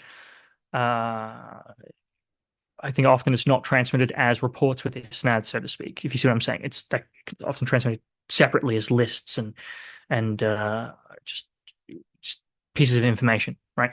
But that corpus then also on certain key issues seems to be like very coherent. Like there are studies of like marriage patterns and things like that, and they just seem to be coherent. There are these sort of coherent sort of patterns of relationships and so on in the sources, which is consistent with the material being broadly reliable, right? So it seems like the genealogical information is broadly reliable. So I would accept genealogical information. I would presume authenticity until the contrary in the case of genealogical information, right? So that's another kind of source. It's just the later genealogical corpus preserved in the Islamic sources. And also the early inscriptions as well. I've sort of jumped from the inscriptions to the genealogy, but they're linked, and that the inscriptions can help support the genealogy. Right, so we've got the Quran, we've got the inscriptions, we've got genealogy. We also have there's an early document that's recorded in the Islamic historical sources. Again, not recorded as a hadith, although there are hadith versions of this. But it's recorded just alongside hadith in the sources, right? It's just a treaty. And this is the Constitution of Medina, right? The Sahifat Yathrib. It's like the document or the treaty of Yathrib, right? Often called the Constitution of Medina. And this is like there's like a consensus. Almost every single let me rephrase that. Every single serious scholar accepts that this is authentic. This is a more or less accurate transcription of a treaty that the Prophet sort of had dictated, right? Or so uh like I think the only people I've ever seen reject this are like some of these Inara people who aren't serious scholars and who aren't respected. They're just not respected in the serious scholarship. So I don't know if there's any Inara fans listening. I guess we might come back to this with the Muhammad mythicism sort of question at the end, but they're just not respected. They're just not serious scholars. Nobody takes them seriously. Most of them don't seem to be able to access the primary sources anyway. And their ideas are just extremely implausible. And so, so I know some of them have rejected the Constitution of Medina, but in the scholars at the major centers and in the sort of serious sort of peer-reviewed literature and so on, it's just like wall-to-wall agreement all across the spectrum, from the more sanguine scholars, all the way across to Patricia Croner and Michael Cook and so on. Everyone agrees this is an authentically archaic document. This goes back right to the beginning, and that's mostly based on the criterion of dissimilarity. It's not what you'd make up later on, right? It's just like Jews are part of the Ummah. They have their own religion and religious laws, or rituals and so on, but they're part of the Ummah. It's just stuff like that. There are other things as well. The way that the Quraysh talked about and so on.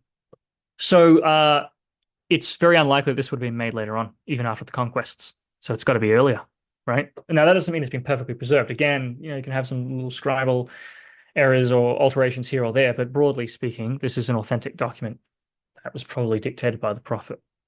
Probably the reason why it survived, it was probably just sitting in the mosque in Yathrib for like 100 years, and then later on, it was someone just copied it, and so it sort of probably has jumped through time, if that makes sense. Sometimes this happens with manuscripts, right? Like I was listening to a Bart Ehrman podcast, I think, the other day. Was it Bart Ehrman or was it Dan Wallace? Maybe it was Dan Wallace, actually. And he was talking about how there's like a manuscript that was copied in like 1700 or something, but we can tell based on the content that he's copying a manuscript from like, I don't know, like the 3rd century or second, like a super early manuscript where like it's almost like jumped through time. Do you see what I'm saying? It hasn't gone through a bunch of tradents. It's just like someone has copied an incredibly archaic document way later on. Something similar has happened here. And so it's been preserved in writing, right? And so it's been preserved incredibly well. Now, I know there's a version of this that is given in Isnad. I think it's like a family Isnad, maybe like the family of Omar, although I think Croner is sort of cast down on this, but maybe it's preserved within a family, maybe not. But either way, it's definitely preserved sort of continuously in writing. I just think someone later on had access to the original, made a copy, and that would just explain why it's been so well preserved. There are versions of it that are also preserved in Hadith, and there it's just that provides a really nice illustration of the written transmission versus the oral. In the oral form, it's just been obliterated. I mean, you can still recognize that the starting point of the relevant hadiths is the constitution, because they do preserve some of the distinctive language of the clauses and stuff, but they've changed the doctrines, and so the context is gone and a lot of key information is gone. If you just had the hadith versions, you would never be able to reconstruct the original. This is Patricia Croner argues this and talks about this. So does independently actually Hiroyuki Yanagahashi, Japanese scholar who seemingly wasn't aware of Croner's research on this, independently reproduced the same research and the same results. Anyway, so we have the Constitution of Medina. This is another key source that historians use to reconstruct Muhammad. What else do we have? We have early non-Muslim sources, right? So these are like, especially like Christian Syriac writings. And now these aren't independent of the Islamic sources. What they represent are there's no reason to think that some Christian traveler went down and then saw Muhammad and then has independently transmitted entirely in Christian circles information about him all the way to those Christian sources. These are is early Christians talking to early Muslims. And so what the early Christian sources preserve is archaic phases or layers of Islamic belief and practice, right? So they're very valuable in that respect, right? That stuff is then sort of, most of the Islamic stuff is being preserved orally. And so it continues through in an oral form much for, on the Islamic side for, another 100 years or something. But on the Christian side, what we have with these early Christian sources is things that get trapped in a written tradition, right? So they're potentially much better preserved. Like we have things preserved that could change later on, or so on and so forth. So that's the value of having those early Christian written sources, that things are getting trapped in writing early on and then preserved sort of in an independent written tradition. Now, of course, there are dangers. These sources are obviously very polemical, and they sort of filter things through a biblical lens and so on and so forth, right? So there are problems with the sources. But in particular, when their multiple sources are agreeing with each other, and they're sort of credibly independent, or when they are also corroborating early later Islamic sources, and they sort of agreeing on the same points, that's a really good sign. We can then triangulate. We have super archaic Islamic beliefs there that have been both preserved in the Christian sources or in some cases Jewish sources, and also preserved in the later Islamic sources, in the later Hadith and so on. So that's another set of sources. A very nice anthology of these sources and translation anthology is given by Stephen Shoemaker. A Prophet Has Appeared. I used to be a big fan of Shoemaker's work. Now I'm very critical of it, but I think that's a valuable resource. So, if you want an anthology of those sources. Also, of course, there's the famous, Robert Hoyland, right? Seeing Islam as Others Saw It. So that's obviously another anthology of those sources as well. Right. What else do we have? Early non-Muslim sources. Is there anything other than the Hadith corpus and the biographical reports? Am I missing anything? I think those are. I mean, I guess we could also add in. Right. Okay. We could add in coins as well, and other kinds of physical evidence as well. We could sort of cluster that with the inscriptions, so that can help us. Well, although when it comes to historical Muhammad, that stuff is pretty much useless, but I guess it helps with early Islamic history. We also have poetry. There's a big move now to sort of use poetry. It's now commonly thought that a substantial amount of poetry is authentic, that goes back to early days or even earlier into the pre-Islamic period. Now, it's not perfectly preserved. I've looked at poetry, and I've seen the way that poetry changes. Poetry is also subject to alteration over time, but the alteration is far less extreme because it's constrained by like meter and rhyme. There's like an inherent kind of check within the poetry itself that limits the ways in which it can be distorted, which is not true of just a report. And so poetry has a much better chance of surviving closer to its original form. Of course, some poetry is just made up later on as well, so that's the danger. But a lot of scholars think that a lot of poetry is authentic and that we can use it, and I'm sympathetic to that view. So potentially another big source for example, shedding light on Muhammad and early Islamic history more generally is early Arabic poetry. What else do we have? We have an interesting tradition, which Kroner referred to as the secular tradition, right? Or we could also call the state-oriented tradition. And I talk about this in my article on Patricia Kroner and the secular tradition of early Islamic historiography. And this is an early sort of analytic or chronicle tradition, right? So early on, at least as early as like the Marwanid period, so around the year 700, maybe even earlier. Some people have argued earlier. I don't know if that can be justified, but it could be earlier. But we can trace it at least back to around the year 700. We have this scribal tradition of people writing down in chronological order key events in the reigns of caliphs, right? And then also that expands also for judges and governors, right?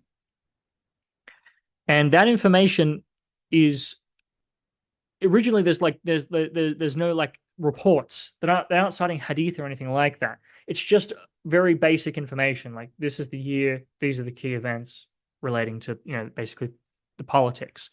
Or this is the governor. He was the governor in this year in this place, or whatever. But this information is being transmitted in writing continuously from around 700 onwards, right? And we can tell that because, firstly, it's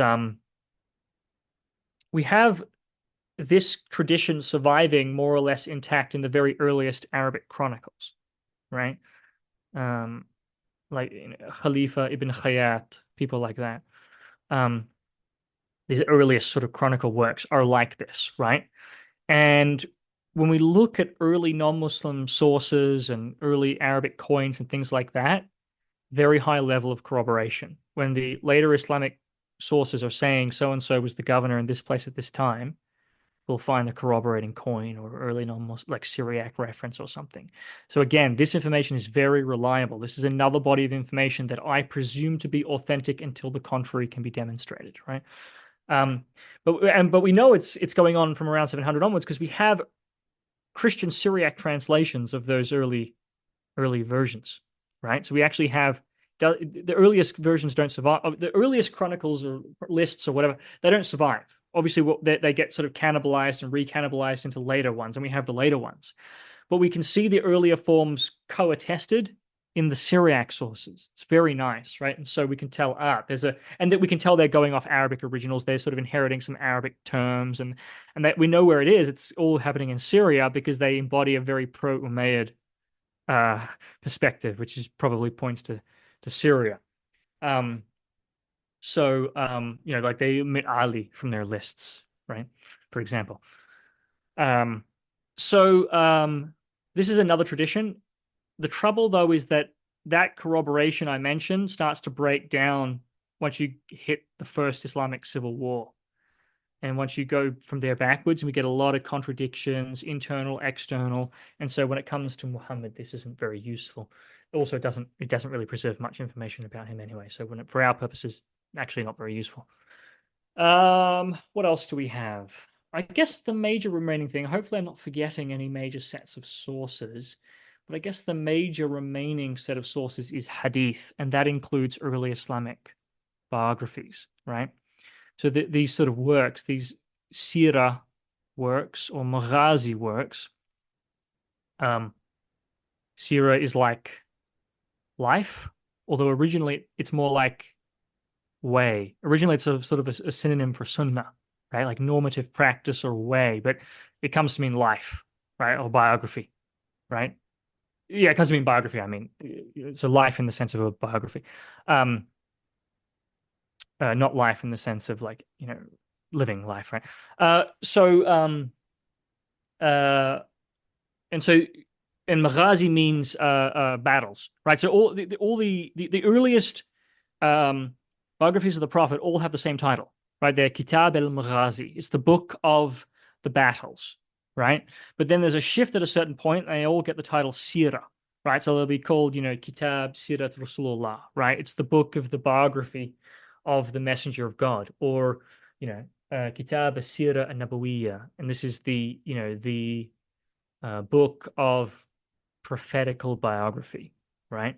So scholars now will refer to the Sirah Maghazi corpus or Sirah Maghazi works, and this is why, because initially they all have the title Kitab al-Maghazi, which, by the way, is interesting sociologically. It tells you something about this sort of these sort of post-conquest Muslims, right? They're very interested in the Prophet's battles. Obviously, they're living post-massive conquest, so it's a very martial culture at that point, right?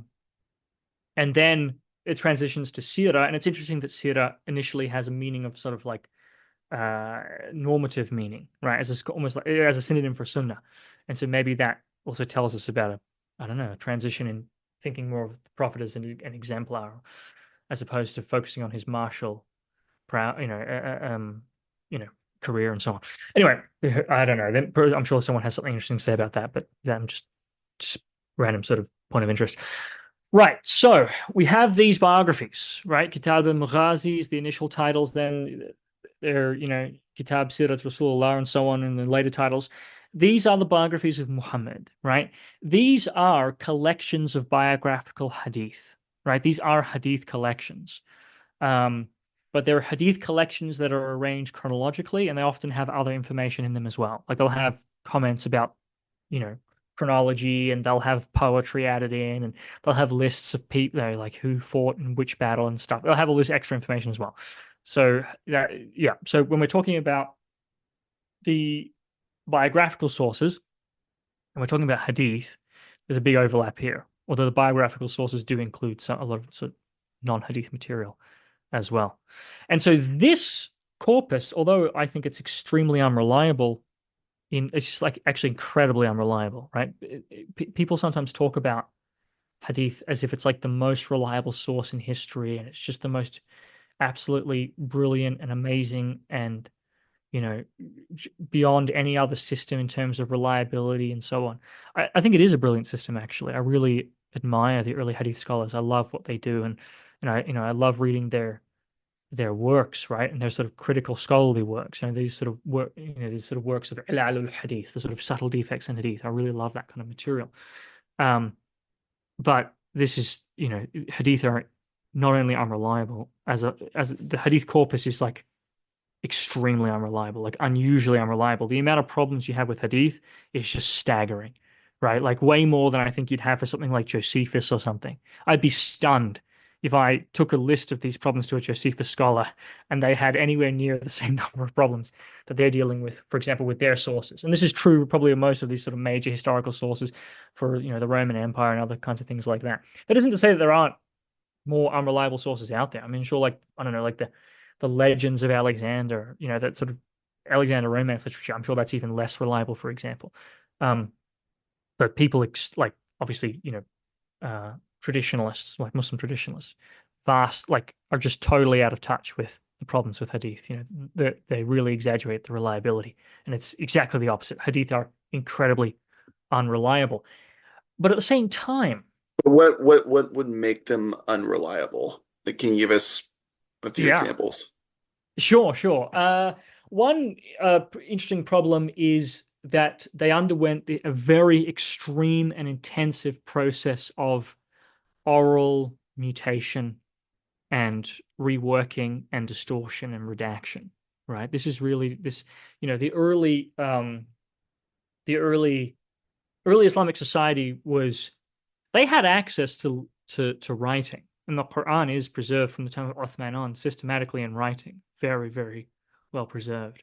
But they don't preserve hadith in writing. This is both generally acknowledged. There are some reports, and people will point to, and there's a debate over this about like some early instances of writing down hadith. These are probably largely a product of later debates over whether or not you can write down hadith. But even if you accept that, the picture that you get even in the traditional sources is that hadith is primarily transmitted orally early on, right? So it's transmitted orally. And the trouble is that if you just look at the conditions of early Islamic society, they are the perfect conditions for this extreme mutation to go on. First of all, hadith are being transmitted report by report. So they're being transmitted atomistically. It's much easier for isolated reports to be distorted. You just change one or two things in it, and then you just change the whole meaning. You just change the gist, right? They're much more sort of subject to erosion by being transmitted as isolated units. It's also being transmitted in very chaotic conditions, right? We're like just the transformation is just incredible, right? Okay, here's I want you to imagine the early followers of Jesus in Palestine, right? And then I want you to think of the later papacy. Now, I want you to imagine that transition occurs in less than 100 years, right? That you go from like Jesus and his followers in Palestine to like the Borgia popes, right? It's like that magnitude of change. It's like incredible, right? We're Along talking with a lot of wars and multiple languages that's being part of it. absorbed. Yes. Absolutely, absolutely. We're talking like intense apocalypticism or eschatological fervor. We're talking rapid formation of sects. We're talking intense rivalries of all kinds, political fights, and so on. We're talking successive civil wars. We're talking Yeah, mass maybe throw conquest. We're in talking. a little Protestant Reformation in there with the Sunni Shia split that happens I also wouldn't pretty early on. I wouldn't actually call that. What's interesting is that the much better um, analog for the Protestant Reformation is like the Wahhabi and Salafi movements, the contemporary. They're actually much closer to that. They want to step outside of all these vast, accumulated Baroque legal and theological schools, these traditions, They want to go back to the primary sources, to the Quran and to the Sunnah. And they especially see all of these sort of pagan or un-Islamic accretions and practices and beliefs that have been sort of baked into the institutions and that have also just accumulated in the population. And so that actually seems much closer to me to a Protestant Reformation. The split So between maybe the yeah, maybe Sunni Shia is more like Great Schism, something more like Eastern that, yeah. Although Orthodoxy, and Catholicism. yeah, I don't know if there's a perfect. So the trouble is that these splits are tied to Well, civil I will. wars, Yeah. so Well, I it's also hard don't to. want to We don't get. have a perfect analogy. Yeah, I also don't want to get into that right now, and also Sure. I was more making the point of there is so many trying to map on for our listeners a Oh way yeah, to yeah. yeah yeah Yeah. We want to translate because this to your audience, of yeah course. Yeah. yeah yeah you got massive social change that happens in And incredible Islam that yeah acquisition and of wealth as well. Just mhm. like the class and economic shift is also the amount of slaves people take, like massive slave taking as well.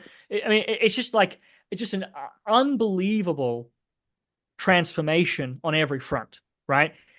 Oral tradition is going to do very poorly in those conditions, right? Oral traditions are very tied, and people's memories are very tied to their original environment and context. And when you change the environment and the context, it's going to absolutely ruin the people's traditions and memories, right? It really plays havoc on that. There's a really nice book that summarizes all of this research on oral traditions and memory and all that kind of stuff. And it's Bart Ehrman, Jesus Before the Gospels, right? And so if you're interested in that kind of scholarship and those kinds of studies, I really recommend that. It's a really nice sort of summary of the relevant fields. But yeah, so the effect, just all of this is just sort of we haven't even looked really at the hadith yet in this example. We're just looking at the conditions. But these are perfect conditions for everything to go wrong, right? Like you have the rapidly changing conditions means that things are constantly losing their original context, right? Their original economic, political, social, sectarian, religious, etc. context, right?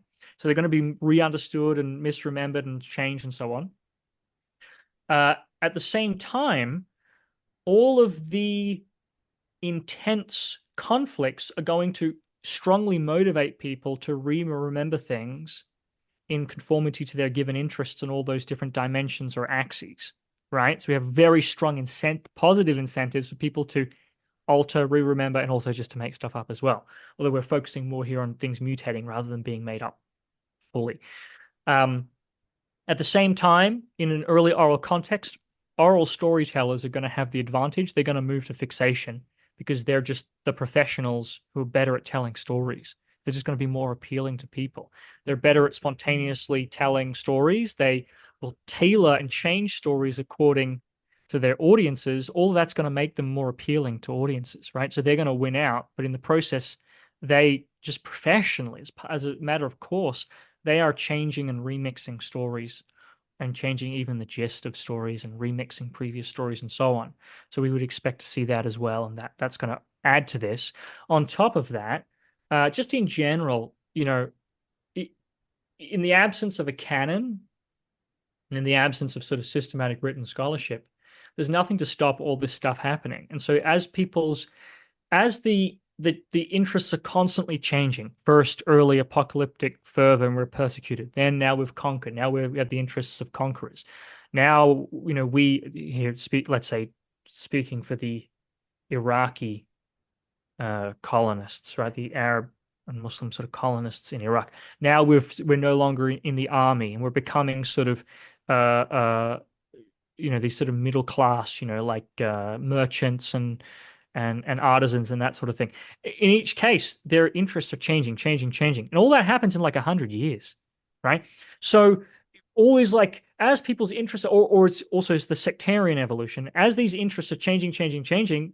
Each time we have new incentives to re-remember and make stuff up, right? All happening in the absence of systematic written transmission in the canon and sort of systematic, scholarship.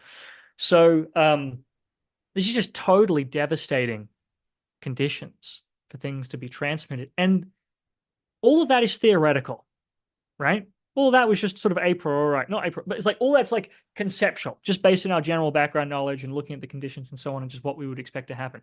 What do we see when we look at hadith? What we see is it looks exactly like all of that happened. That's exactly what it looks like, right? You find these reports that are just like, uh, um, you know, they're comprised of these sort of sets of narrative elements that appear and reappear in endless different combinations and iterations across the corpus. That's just what it looks like if storytellers are active. You have a report that overlaps with another report that overlaps with another report that overlaps with another report.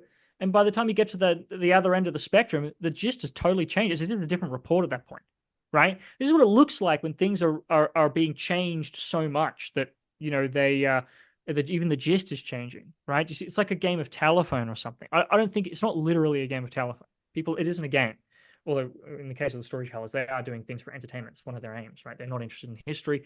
They don't prioritize history. What their priority is to entertain, to edify, to morally educate, and so on, right? But entertainment is part of the interest of the storytellers, of course. But it isn't a game, right? I'm not saying it's a game, but there is something useful in thinking about a game of telephone because it kind of it's like this sort of successive and cumulative changes to things adding up over time, resulting in massive distortion. This is what's happening. And so when we look at the actual, when we look at the actual material, it looks like it would look if all that was happening. That's what it looks like, right? So this is like incredibly strong confirmation for that idea, I right? We think find I this think across the corpus. yeah, and when I've read Hadith criticism and when I've actually read the two Sahih, I think that's how you say it, Hadiths, Muslim and Al Bukhari. Uh, The Sahihain, the two yeah. Sahih collections. Yeah. Mhm. Um, they they're kind of reasoning to go through and sift through all these Hadith traditions is because they also admit there's so many falsifications, there's so many like gaming effects. People are trying to use Muhammad Yes. and the early Yes. companions to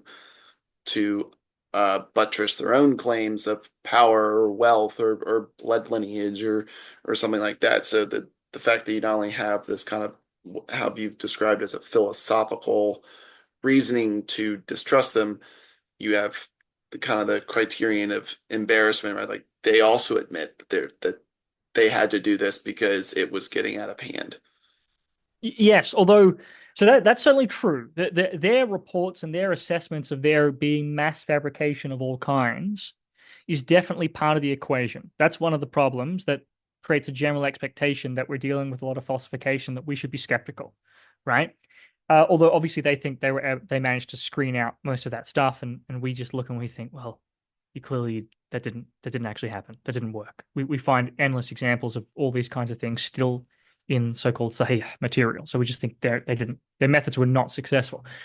When it comes to the mutation stuff, though, they're pretty much they seem to be basically blind to this. Actually, this is a level of variation that's so extreme that they don't clock it. It doesn't register them as variation. They just think they're dealing with like two different hadiths, right? So, for example, one of the ones I've looked at is there's a verse in the Quran. Today I have perfected for you, or I have completed for you your worship or your religion, depending on how you interpret deen there. Um, and so I looked at all the exegetical reports about this, all the different hadith reports about what was the context and the circumstances and so on of this verse. What was it about? What's the day? What was the day that God perfected or completed his worship or his religion? And it's just like Mad Max, right? It's just the amount of sort of variation and contradiction and so on is just crazy. But within a particular spectrum of material, which is I love how an Aussie is making a Mad Max reference. I think that I've actually is not seen. that's an extra level of cultural reference. Yeah, I haven't seen Mad Max. I just mean that it's like carnage. But anyway, I'm very uncultured. I haven't seen most classic films and so on.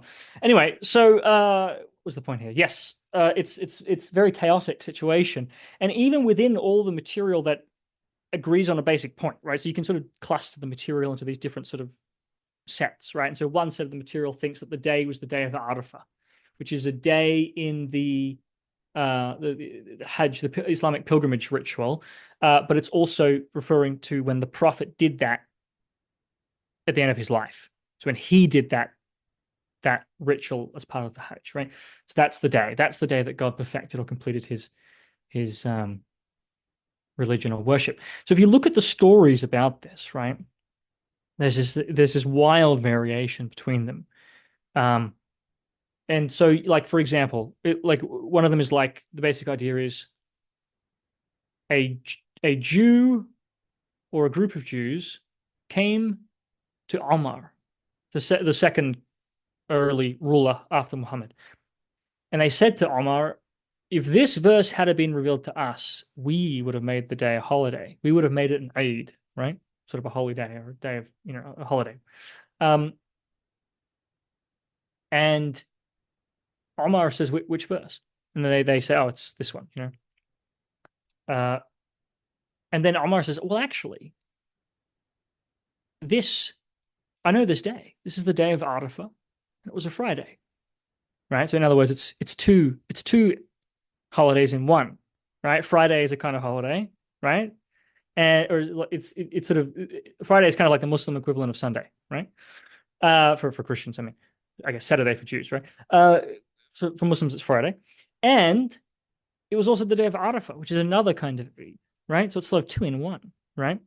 And so this is like this sort of smug, critic who's coming along with a criticism gets humiliated, right? So this is sort of like one of those like Facebook posts where like, and then the student says something clever to the professor, and then the professor stormed out of the classroom, and everyone clapped, right? It's like one of those Facebook stories. It's actually the same kind of thing, right? This is something that's like, from on the outside, it's like it seems very implausible and very convenient, but on the inside, it's like very edifying. See what I'm saying? So even though that was sort of a glib reference, well, it's actually fundamentally the same kind of thing. You should think about it in the same kind of way, right? And be very suspicious towards a story like that. Well, what's interesting, though, putting that aside, is that we have another story where it's exactly the same story, but this time it's Ibn Abbas, right? A Jew comes to Ibn Abbas and says, we would have made this day a holiday. And he's like, well, which day? And he's like, oh, it's, and then he refers to this verse, right? Surah 5, verse 3. And then Ibn Abbas says, oh, well, it was the day of Arafah and a Friday. This is the same story, right?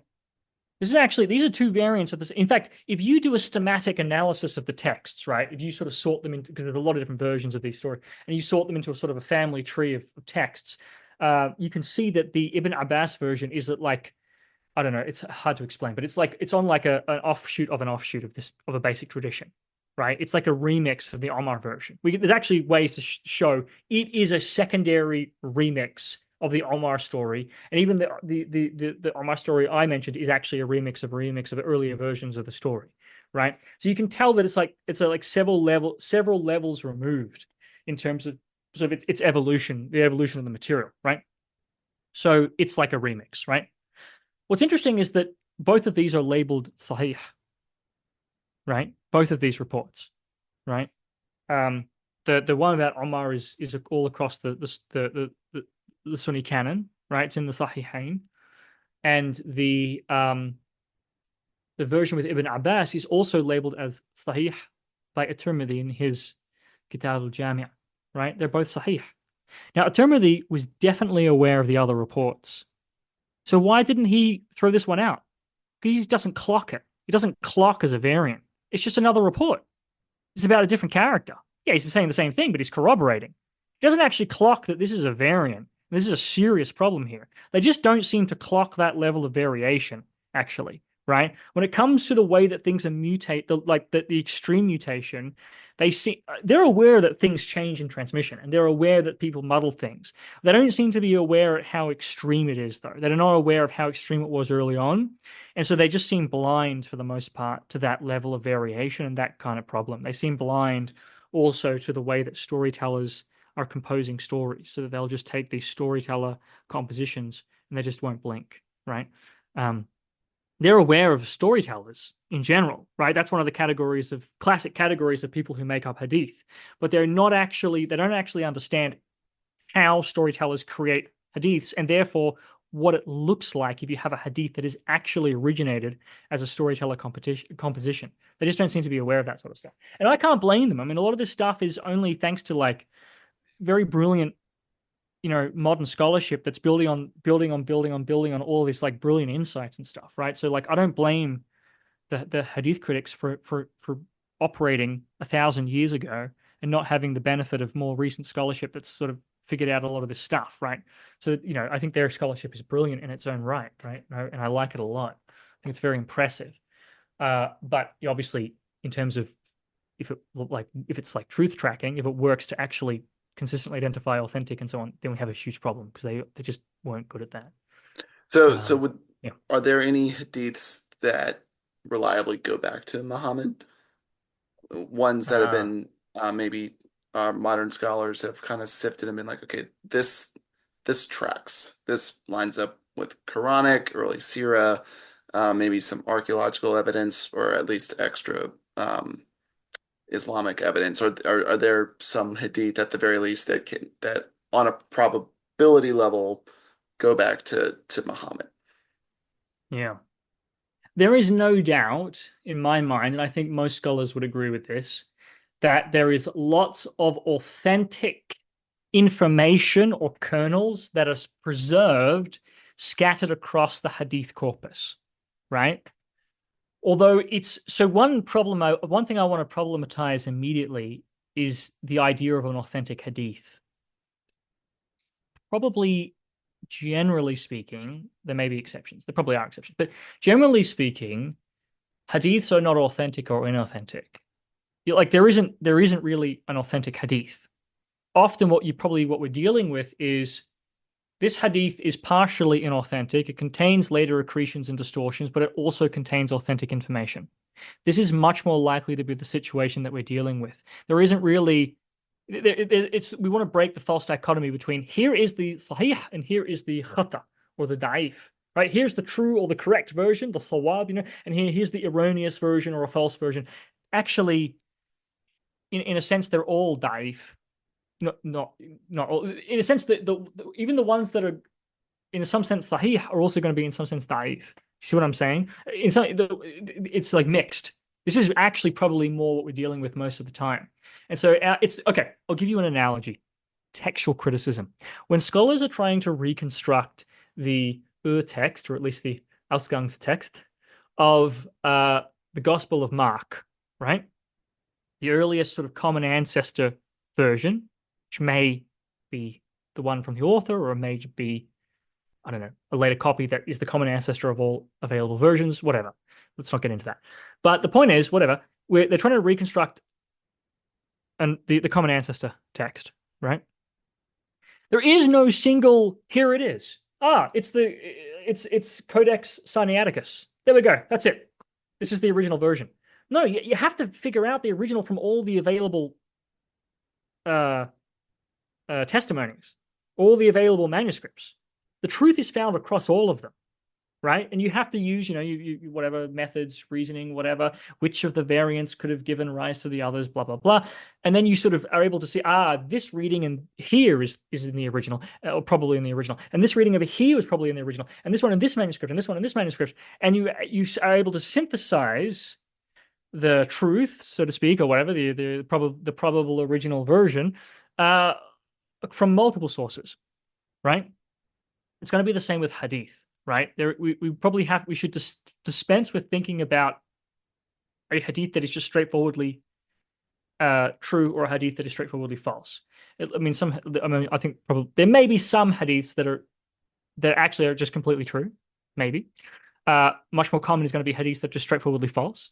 But there are also going to be the hadiths that are going to be the ones that I think are genuine, are likely, and there are certainly cases that I can give you if you want, where it's mostly false or substantially false, but it contains authentic elements. Does that make sense? Yeah, yeah. So I think a better question then is what would be an example, either 100% true or has kernel of truth in it, Mhm. some information about the historical Muhammad. What would be an Yeah, example? So it could be yeah, 100% true. It could just scholars have determined, okay, a lot of this information is fluff. this Yeah. this rings true. So give us Yeah.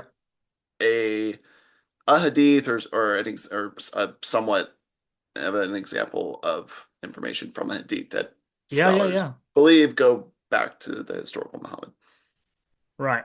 I'll give you an example.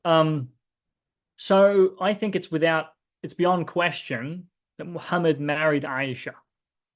So I'm skeptical of the specific reports about her specific age, right? Even putting aside all of my um, sort of specific textual and geographical arguments and blah, blah, blah about when I think the Hadith arose and spread and so on, it's the sort of information that I think wouldn't be preserved anyway. So no matter how you slice it, I think that the reports of her specific age are unreliable.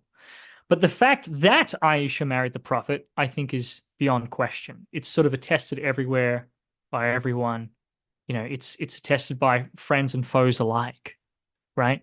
If this was just something that, like, I don't know, the early Zubayrid faction in the Second Civil War, which is the sort of a political faction that was her family, right? Aisha's family.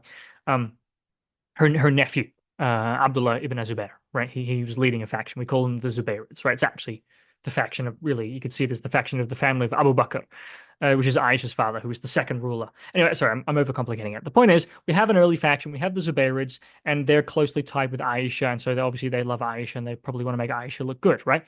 So let's suppose the Zubayrids came up with this false claim that, oh, Aisha was married to the Prophet. Why would the Shia accept this? They just wouldn't, right? They're rivals. Why would the Umayyads? They just wouldn't, right? The fact that all these different factions and all these different regions and all different kinds of sources, they all agree on this, is just strong evidence that, yeah, everyone remembers that Aisha was one of the Prophet's wives, right? And to this we can add again, the genealogical information tends to be reliable. Basic relationships and identities, that tends to be reliable, right? So that would include Aisha. Yeah, she's the daughter of Abu Bakr and she's the wife of the Prophet, right? So that, like, all these hadiths are that I think are later and false, in some sense, embody or reflect partially something real, which is the basic assumption that she was married to the Prophet. I think that's true. Or I'll give you maybe an example that's a bit closer to what you're asking about. There is uh, one of the versions of the marital age hadith that I look at. It goes back to a guy named Muhammad ibn Amr, right? And then he cites two sources. I think it's Yahya ibn Abdurrahman and Abu Salama, right? Now, I don't think some version of some of the material may go back to those two, but he has definitely interpolated and rearranged and added in a bunch of material into this report. It's sort of a Frankenstein's report, right? It's like it's just composite. You can sort of clearly even almost sort of still see the stitch marks actually between the initially discrete material which survives elsewhere, sort of independently. Anyway, so he has this hadith, Muhammad ibn Amr, right? And it has various components to it. One of the things that he mentions is that Aisha was initially engaged to be married to somebody else before the Prophet. She was initially engaged to be married to Jubair ibn Mut'im, right? And in order for the Prophet to marry her, that engagement has to first be broken off, right? I think that is true. I think that happened. Now, obviously, he's narrativized it. It has all this dialogue, where somehow the omniscient narrator is able to follow, a character and then follow another character further on and has all the conversation. And all this is very totally implausible, right? No, all this is made up, right? This is the same as, people making up the speeches of generals or whatever in ancient Greek. So it's the same thing. It's like people are just making up the dialogue later on. But the basic idea that Aisha was initially engaged to be married to Jubair, I think that is very likely to be genuine. It's just not something. First of all, it's genealogical information, right? Who was engaged to who married who, etc., which I think is inherently likely, like much more reliable information, right? So I presume that information to be reliable. Additionally, it goes against the grain. The tendency for the Zubayrids and the Medinans, more broadly, the Zubayrids are mostly in Medina, and then sort of proto-Sunnis more broadly, and the sort of Medinans more broadly, and so on. They really like Aisha, and they want to make her look good. And they want to say, yeah, Aisha was the Prophet's favorite wife, and she was a virgin, and God, God showed, essentially told the prophet he was going to marry Aisha, right? Showed Muhammad a vision of Aisha and so on. All this stuff is being sort of disseminated and transmitted by in these kinds of circles, right? Why would they make up that the prophet that Aisha, the prophet's wife, was initially going to marry someone else? It's not embarrassing. But it's just not the sort of thing that you'd make up. It just sort of goes against the grain a bit. You know, it's just sort of like, wouldn't you want to just keep Aisha exclusive to the prophet, right? Like, and not say that she was initially engaged to be married to someone else. Also, if she was engaged, if the prophet was foretold that he was going to marry Aisha, why is she engaged to someone else? Wouldn't he have mentioned that to Abu Bakr? It's a bit odd, right? I mean, you could come up with some wacky scenario to make it all happen. Well, he just didn't tell him, or, it was revealed like, the day before he then actually decided to make the arrangement and it was too late by then. Or you come up with anything, right? Although then it's like, well, then why isn't it mentioned in Muhammad ibn Amr's report? There's no indication in that report that God has arranged the marriage. It's Khawla who comes up with it. And they aren't directly contradictory, but they seem incompatible. They just seem clearly like totally different scenarios that are sort of unaware. Well, Muhammad ibn Amr's version is innocent of the other one. But anyway, regardless, the point is, it sort of just goes against the grain. It's just not what you'd make up. So it's probably true, right? What explains it being transmitted not just by Muhammad ibn Amr, but also in some other sources as well, is probably just that it was commonly remembered in some circles that, yeah, Aisha was initially engaged to be married to Jubair.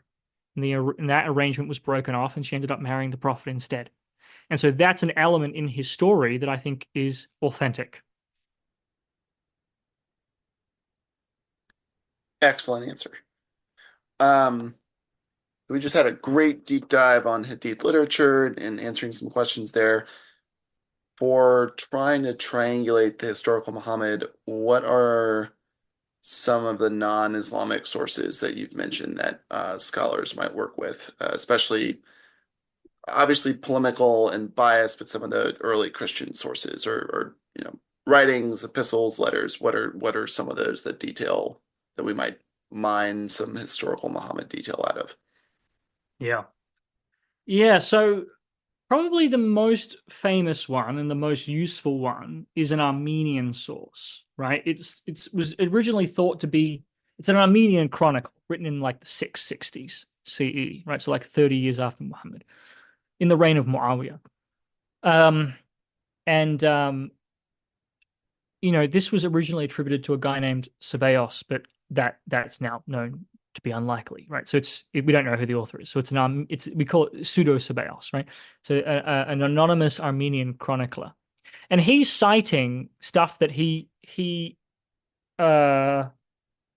seems to be. Scholars argue that he's quoting actually a slightly earlier Palestinian source, and the Palestinian source is talking to people who were sort of former who were from a region called Khuzestan. Right, there's a guy from Khuzestan, which is sort of the Arab area of Iran. Right, it's like this area of Iran right next door to Iraq. Right, in the very southwest of Iran. Right, so this is Khuzestan. And so there's a guy who lived in Khuzestan. Then the Great Arab Conquest happened, and he's taken captive by the Arabs, right? They take a lot of slaves, and so he's one of the people who gets captured and is made into a slave. And then he eventually escapes and flees, and then meets this guy, I guess, in Palestine, and then the guy in Palestine eventually.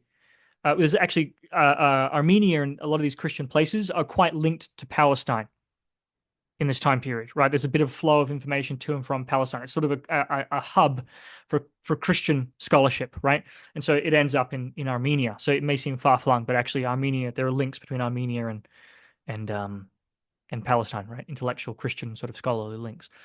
And so I think it's like a pilgrimage location, for example, and so on. Anyway, so okay, so this information ends up in this Armenian source, right? And what does he say? And he has a lot of interesting information. Actually, give me 1 second. I made a diagram. Let me look at this diagram because it's sort of helpful, and I'll send it to you. I guess this won't be very helpful for the listeners, but I've put together a diagram which shows what the Armenian source is saying, and then what is also said in sort of across like hadith and stuff like that. You can find it. I posted it on Twitter at one point. So you Yeah, can, the actually, description might. send me a Twitter link and I can put it in the show notes. Yep. All right. I'll do that. Or I Excellent. can tweet it and tag you in it, and I can put that tweet in the show notes. Yeah. We'll we'll get this diagram in the show notes Right. somehow. Right. So what I've done is I've actually put together like a sort of like a checklist of what does the Armenian source say and what does the later Islamic tradition say. And I've indicated with like a tick or a cross similarities and differences. And so, for example, this is all about Muhammad. So his name was something like Muhammad, right? They both agree. He was an Arab or an Ishmaelite. They both agree. He operated at the beginning of the 7th century CE. They both agree. He was originally a merchant. Here, actually, the Islamic tradition largely does not say this. This is a kind of a misconception. This again is a classic example of where the priorities and interests of my scholarly tradition versus the emphases of the Islamic tradition. Actually, the Islamic tradition mostly emphasizes that he was a shepherd, which you may recognize as a classic expectation for a biblical prophet, right? Probably not a coincidence. Um, Moses, David, exactly, exactly. not And so there's a Jesus, suspicion, but yeah. right, right. There's a suspicion here that this might reflect kind of biblical influence of sort of creating this sort of ideal archetype of a prophet. Anyway, that's another discussion. So, but there are reports that he engaged in trading activities, right? So we can sort of have a match there. Um, he was a religious preacher. They both agree. He preached against local Arabian religion. They both agree. He believed in the Abrahamic God. They both agree. Abraham was prominent in his teaching, and preaching. They both agree. Moses was prominent as well. They both agree. He legislated against fornication or adultery. They both agree. He legislated against theft and lying and drinking wine, eating carrion. They all agree on that. He gained a large Arab following. They agree. He entered into an alliance with some Jewish tribes. They both agree. He engaged in religious warfare. His followers invaded the Near East. His polity was ruled soon after him by someone named Omar. They all agree. The key points where they disagree is that the Armenian source says that the Jewish alliance lasted until the reign of Omar, whereas the Arabic, the Hadith and so on, the Islamic historical tradition says that that ended in Muhammad's own lifetime. He lived or preached in uh, Tajikistan, and he he was primarily interested in conquering Palestine. And so those are the key disagreements. But you can see that there's a huge amount of agreement as well. So this is sort of actually can't remember the original formulation of the question, but oh well, this is an example. This is an example of an early sort of non-Muslim source, in this case, an early Christian Armenian source. And it's also shows how we can sort of triangulate things with the later Islamic tradition, but also shows some of sort of the disagreements and contradictions as well.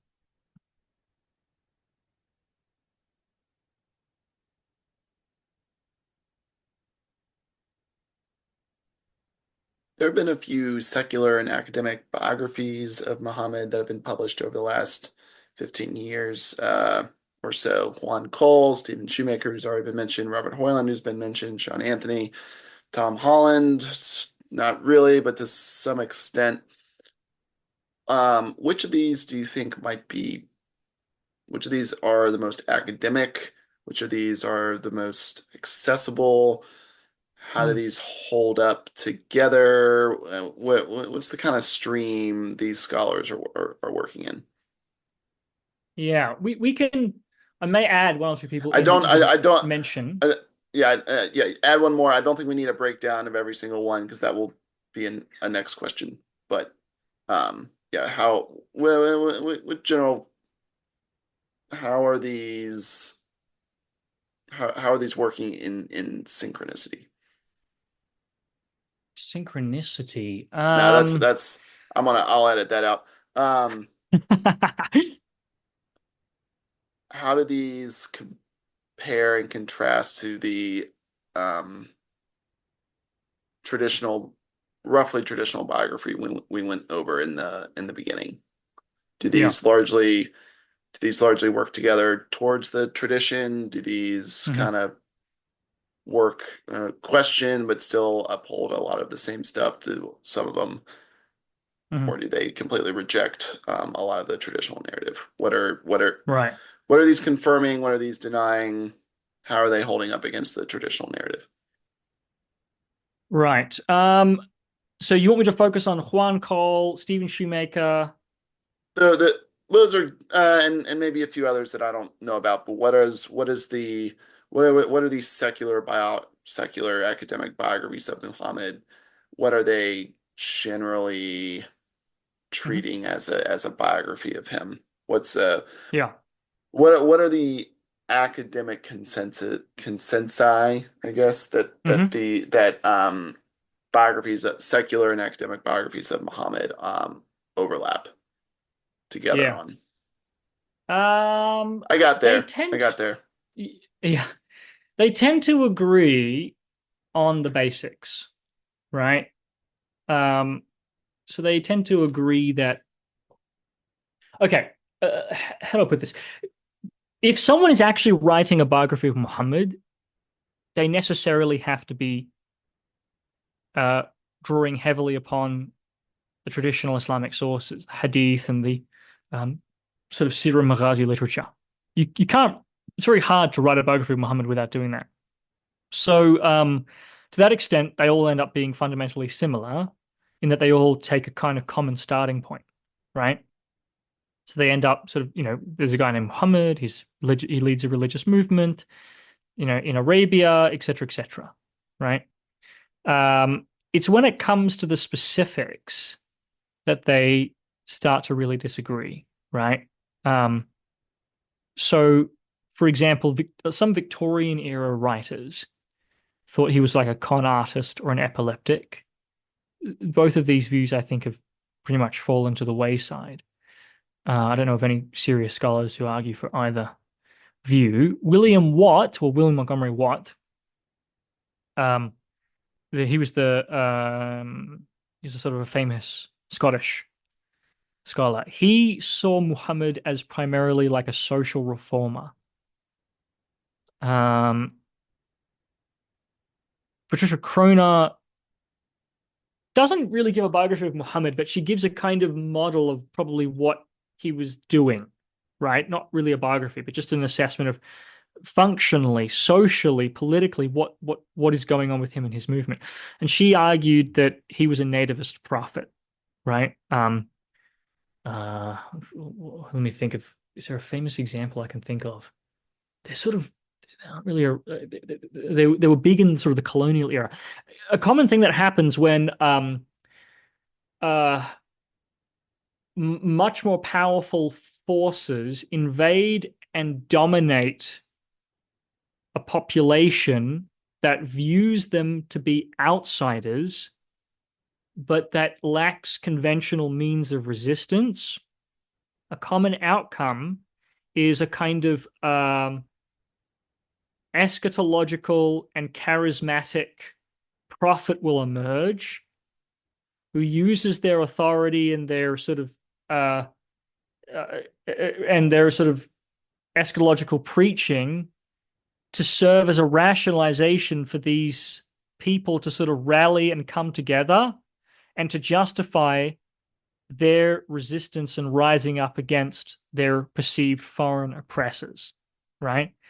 This is a really common pattern, right? So this actually happens a lot against like the British, for example, in Africa, in North America, in New Zealand, right? In like the like 18th in the 19th century, for example, right? This happened a bunch of times. This happens against the Arabs themselves when they conquer the Middle East. It happens especially in the former Persian region. You have a whole sort of spate of nativist prophets who explode there.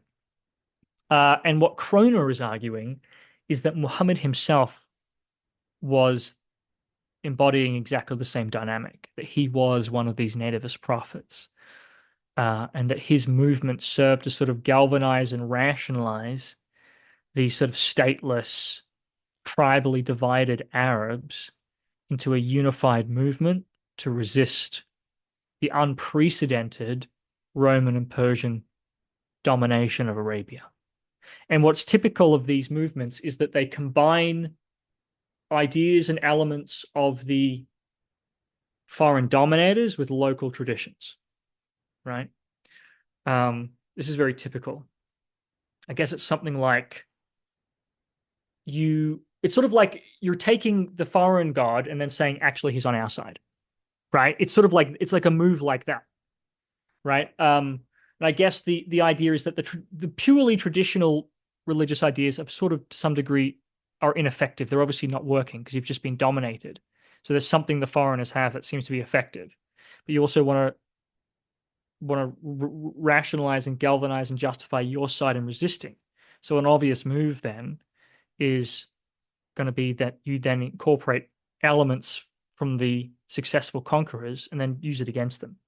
This, I presume, is the common mechanism that's producing the same outcome in time after time, in place after place, in these different contexts, right? It's sort of a common, you can sort of see a common dynamic and sort of a common outcome emerging. So Kroner argued that's Muhammad. Muhammad is a nativist prophet.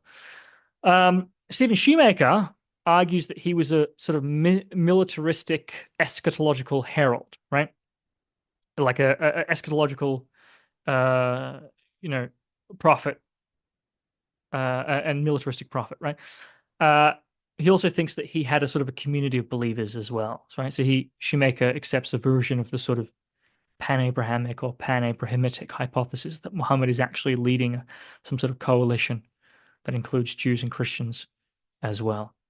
Hoyland is a little harder to nail down. He seems to subscribe to a version of the community of believers idea, but I actually have to be meaning to actually contact him to sort of nail that down because there's some question about exactly to what degree he's agreeing with that thesis. But it seems a lot of what he's saying in his book, in God's Path, it seems like he's subscribing to a version of that hypothesis. Juan Cole thinks that Muhammad was, I think actually at one point he makes a comparison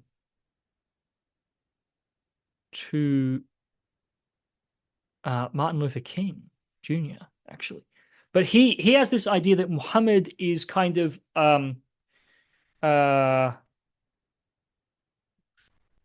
he is resisting the Persian imperial encroachment in Arabia and in the Near East more broadly, and that he is pro-Roman and pro-Christian, and that he's leading a community of believers, and that the great Roman and Persian war is playing out on a micro level in the Hijaz, and that the Quraysh and the Meccans have taken the Persian side, and so Muhammad is taking the Roman side. And so, but at the same time, that Muhammad has a very strong sort of not pacifist, but like pro-peace kind of stance, a very strong kind of just war ideology, right? So I think this was sort of the analogy. This is what I'm thinking of when he makes the analogy to Martin Luther King Jr. Is that, like, for example, when Muhammad finally takes over Makkah, it's a peaceful takeover, and there isn't violent retribution, right? And it's sort of like an attempt at like reconciliation, right? So I think that's the idea. And so this is his vision for Muhammad, right? Is that he's sort of like a pro-peace prophet involved in the broader Roman-Persian war. Sean Anthony thinks that Muhammad, I think, is a like militaristic and eschatological prophet, right? So kind of more similar to Stephen Shoemaker, but he also thinks that there was a more sort of sectarian, distinctively Islamic, sort of more closed confessional identity already early on, right? Rather than sort of the community of believers idea. So these are some of the notable sort of models or ideas of Muhammad. I'm sure there are others that we could find as well, but these are some of the ones that sort of I'm sort of are occurring to me. And you can see all the differences. Like some people are saying he's very militaristic, others are saying, well, he was very pro-peace. Some think that he was sort of pro-Roman, other things that he was basically ended up being anti-Roman. Some are emphasizing that he's really concerned with the here and now, with sort of the social reform and making a better world. Others think that he's really more focused on the world is about to end, right? So you can sort of see a lot of cleavages here in these, Yeah. you know, different views. Yeah, unlike in secular academia that seems to have solidified around Jesus being this apocalyptic prophet, itinerant rabbi type figure, Mhm. um, there seems to be a multiplicity of Muhammads for lack of a better term. And Yes, yes, that's true. However, the eschatological view is, I think, definitely dominant now. I think okay. that's probably going to solidify. If it hasn't already, that's going to be he's an eschatological preacher, and he thinks that the world is about to end. Also, the idea that he was some kind of military leader as well. I mean, that I think everyone agrees with that. So there are some things that everyone. So he's kind of like in some respects. Then in the military aspect, he's a bit. I mean, he made this comparison himself. I think he's a prophet like Moses. All right, to wrap this up because it's a little bit longer than I expected, we're Sure. going to go through some general Q&A, so a little bit Yeah. Yeah. more short answer. We won't hold your feet too much more to the fire. But Okay. to start this out with, um, just the general premise of a historical Muhammad seems to already echo the quest for the historical Jesus, even with all that Arthurian background, is the quest for the historical Jesus, does that immediately make scholarship neatly flow into historical Muhammad thinking, even in a, kind of just parallel format? Is that a correct analogy, or is there more to it under the hood than that? You're asking if uh sort of there's a big influence from the quest for the historical Jesus in terms of how we're going about the quest for the historical Muhammad, if we're sort of mirroring that, or we're sort of Yes. Yeah. carrying over those sorts of ideas and assumptions and Hmm. approaches and something like that. Yeah. Yeah. I mean, you've even referenced Bart Ehrman in this Yeah. in this podcast, but like, hey, if you want to learn more about oral traditions, go read a book that's Yeah. actually by a biblical scholar, right? There, Yes. that's already Yes. some cross pollination, even in Yeah. this podcast. Yeah. Yeah. Right. Yeah. So there are definitely a very interesting author actually who um is sort of perfect for this kind of thing is Francis Peters. I already referred to his biography of Muhammad earlier, which was criticized by Kroner. But he actually has an article called The Quest for the Historical Muhammad. And he also wrote a book called Jesus and Muhammad, where he looks at so he's looking at similarities both in the scholarship and also in the actual historical subjects as well. Looks sort of discusses sort of parallels and so on.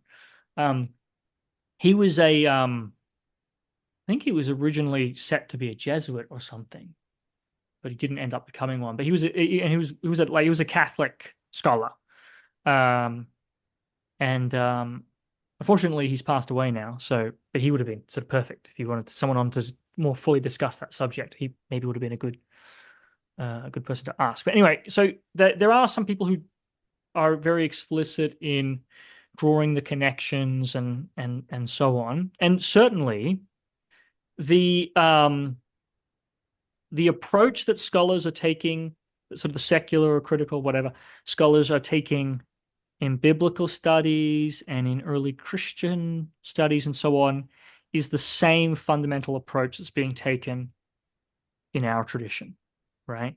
So it's the same, like, in both you have a sort of systematic use of science and established background knowledge to evaluate historical propositions. Both of them tend to be like secular in the sense of not assuming the correctness of any given religion, and also in the sense of like excluding supernatural miracles, etc., as being wildly improbable. That's on one construal. Another construal would just be they're removed sort of a priori. This would be methodological naturalism. They're just not something that we can actually evaluate or that don't really have explanatory power. They just don't fit into our system. You could approach it. There's two different ways people approach this. Um, it's also a tradition that's very critical of received sources, right? This is the critical and historical critical methodology. The critical is where we interrogate and are sort of critical of received narratives, right? Received ideas about texts and traditions and so on. Another thing that they have in common, which is less talked about, but that I've noticed, is that and this is the common approach to it's the same approach from biblical studies and early Christianity and so on, and the same one that we've inherited in Islamic studies as well, is that this is an approach that tends to sort of identify and reconstruct evolution and development in religious traditions, in texts, in doctrines, right? And it also is one that this isn't always the case, but I notice it more in this basic tradition, which is also it's really just the Enlightenment tradition of historiography, is that it attempts to explain history, right? Like not just what happened, but why it happened, right? And trying to figure out what's going on, why are these things happening, right? What are and especially going deeper into figuring out, uh, you know, for example, social causes and economic and environmental factors and things like this, and even just in terms of the people and interactions and motivations and so on, what actually is going on? Why is this happening? Why are people doing things and so on? Not so going beyond just merely what happened and trying to explain why it happened. Now, again, you can actually find analogs to all of this scattered across other scholarly traditions. I mean, Ibn Khaldun is explaining history, right? For example, or what I think marks out this shared scholarly tradition, shared in Islamic studies and early Christian studies and so on, is the systematicity. All this is sort of tends to be systematic in this tradition of scholarship. So we have the same tradition, and in fact, biblical studies and study of early Christianity and early Judaism as well is a huge source of where my tradition comes from, as in the actual people and what they're interested in. I mean, there are other influences as well. Obviously, you have the colonial administrators in, British India and so on. They are interested in studying their subjects and understanding their subjects or whatever, right? So that's obviously part of it as well. Sort of there's a colonial interest, and there's also you have your medieval, Latin, Christian polemics and stuff that, in terms of the ancestral, like the genealogy, part of that eventually bleeds into Orientalism as well. This sort of big discipline that emerges in the 1800s, especially. But so there are these other kinds of sources as well. But two of the huge sources, and I think among the most important, are there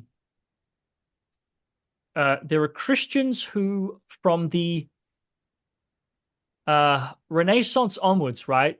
They get really interested in the original languages, right? So we're not going to go with the Latin Bible. Let's look at the Greek for the New Testament and the Hebrew for the Old Testament, right? But now if we're going into the Hebrew, we want to understand the Hebrew, and we're in trouble because in some cases we don't know what these words mean. There are some words where the meaning is just lost. So how do you figure out what it means? Well, one solution is look at the sister languages. You want to understand the Hebrew word, check the Syriac, check the Arabic, right? Is this the same word exist there? Can that give you a clue as to what it means in Hebrew, right? Not only that, but if you want to understand more about the ancient Hebrew society, the thinking was, well, the early Arabs are similar. They're also a Semitic people with similar kinds of lifestyles and in a similar kind of environment and so on, right? This is actually a pretty dubious proposition in retrospect, I think, but that was their thinking, right? And so a big motivation and impulse to study early Islamic history and early Arabic texts and so on in Western Europe in the 1600s, 1700s, 1800s was to understand the Hebrew Bible and ancient Hebrew culture, right? On top of that, uh, some of the people who end up being major early figures in Islamic studies are just come out of biblical studies and rabbinical studies and things like that. And so, whichever way you slice it, we've actually inherited the same scholarly tradition. Do you see what I'm saying? And along with a lot of its methods and interests and so on. And so, in that sense, there is a big overlap, bringing it back now, between, say, the quest for the historical Jesus and the quest for the historical Muhammad. There's actually a big overlap in those fields, although it the overlap is happening early, like in the 1800s, and then for maybe 70 years or something, uh, it it sort of slows to a trickle. And Orientalism becomes this giant kind of isolated, self-contained sort of system that's no longer really in dialogue very much with this sort of these, in each case, these sort of sister disciplines that would make more sense to be in dialogue with, right? Like if you're studying early Islamic history, like Muhammad, like the rise of Islam, you really want to be aware of what's going on in the Roman Empire and the Persian Empire. This is the framing broader historic cultural context. You want to know what's going on with late antique Christian traditions. I mean, this is what the Quran is engaging with. But they weren't doing that. Do you see what I'm saying? They were much more sort of isolated just with their own Arabic sources and so someone working on Muhammad was more likely to be talking to someone working on the Ottoman Empire than they were with late Roman historians, right? It was sort of crazy situation. And so that has all sort of broken apart from the 70s onwards, right? Anyway, I'm going a little bit off track. The point is, yes, there are some overlaps, and the our basic approach is the same. However, in terms of some more specific approaches, it gets trickier. There are people who have tried. Stephen Shoemaker, for example, is very big on trying to transpose insights from historical Jesus studies into historical Muhammad studies. The results are very mixed, right? An example of that is he wants to say, well, the Bible took a while to be canonized, so the Quran must have as well. This is a very weak induction. I mean, in the case of the Quran, there's a huge confounding factor, which is that early Muslims, almost from the get-go, got their hands on a state. They became a state. So they have access to a bureaucracy, to a scribal tradition, almost right from the get-go. They become the ruling class. They become a ruling class almost right from the get-go. This is a very different situation, and that accounts for actually the difference. Yeah, actually the state steps in, the bureaucracy and scribal tradition is employed, and the Quran, as a consequence, has been very well preserved and it's canonized very early on, 30 years after Muhammad. So I think that Shoemaker is kind of he's going way too far, for example. So I think they have to be very cautious.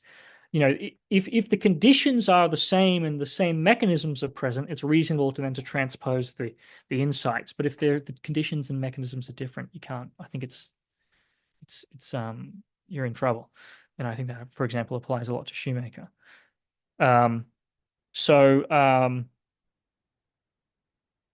Yeah. I don't know if I'm. Hopefully, I've answered that. I guess Yes. the one thing Yes. to consider is that the Gospels, for example, and the Hadith, they both have problems, but they have different problems, right? And so they require probably different approaches. Like Gospel of Mark is solidly early. We have this whole thing that we know is super, like for the most part, is super early, allowing, of course, for the possibility of a little Scrabble change here, a Scrabble change there. Okay, but generally, if you're looking at Mark, this is something that goes back to, well, like 30, 40, 50 years, I don't know, a few decades after Jesus, right? I don't know what the current consensus is on Current Mark, current current how consensus is late 60s. late 60s. Okay, so that's, I what is that, I know, 30 to 40 years and then after Jesus? Matthew, Jesus dies in 80, 30 or 33. Okay, So so it's about 30 years. Paul's okay, letters about 30 years, are obviously even earlier. earlier. Yeah, yeah. Yes. James has a huge range. John's gospel Uh-huh. is uniformly last. Luke's Yep. has a pretty big range late Hmm. early Hmm. 70s to late 80s. Right. Mark is probably right around 70, between 70 and Right. 73 is what most academics would put Okay. Mark. So, Okay. all right, well, Matthew, excuse me. Matthew is what would be between 70 and 73, right during the Jewish Right. revolt. Okay. Okay. Okay. So we've But got Luke's well, gospel is the one where it's kind of like even Ehrman, when asked, he's been asked directly, when do you put Luke? He goes, I just average it. He goes, I say Luke is 80 because it's uh-huh. such a the range is so long. He goes, Right. 80's fine. Yeah, Yeah. even he's kind of thrown up his hands, and then like there's such good arguments for when it's when it's put down. So Okay. I'm giving Okay. We'll put I aside yeah yeah. yeah. Yeah. We'll always I'll focus on Mark, right? So in the case of Mark, we have this collection of material that's like 30 years after Jesus, right? Give or take. Um, so you have a solidly early layer to work with, right? So that's like really good. But it's all been translated, right? It's all in a Greek context now. Where Jesus, that's a problem, right? So you have a plus and a minus, for example, right? With Hadith, it's the opposite. Hadith is super late, but it's still in all the same language, right? So you see what I'm saying? Like there are just different problems that are going to require. Also, Hadith has isnads. It's a totally different situation. So that I can use isnads to at least triangulate something back to an earlier common source, for example. You see what I'm saying? Well, that just isn't available. You just have to use other methods with the Gospels. So they're just, you know, insofar as there are similarities in the context and the transmission and the mechanisms, I think it's fair to draw insights from the one and apply to the other. But there are also key differences as well. And so it just means that our methods, I think, often end up being different, if that makes sense. So traditionally, Islam states that Muhammad was illiterate. There's a famous Quranic quote about that, but that's being questioned today. What are some of the ways scholars are questioning that Muhammad was illiterate? Yeah. So I think the the key term is ummi. He was ummi, which is traditionally interpreted to mean illiterate. But I think now this is not something I've looked into myself. I just know the consensus of the sort of critical scholarship, which is that ummi means something like Gentile, not illiterate. And so this sort of key pillar of the view that he was illiterate sort of collapses. And there are other indications that you occasionally find in this or that hadith that sort of depict him knowing some writing. So he doesn't actually seem to be illiterate. And I think actually my guess would be most scholars who have thought about the issue would say that he was probably not illiterate. In that vein, do you think he was a polyglot, one that speaks multiple languages? Right. Uh, if he was a merchant who was trading in Syria with Greeks and Romans and Aramaeans, then he was almost certainly a polyglot. The common language wouldn't have been Arabic; it would have been Greek or Syriac. And this is what Juan Cole argues, actually. Um, but if he was only trading with Arabs on the edge of Syria, then that would not necessarily apply, right? Because they would just both be speaking Arabic to each other.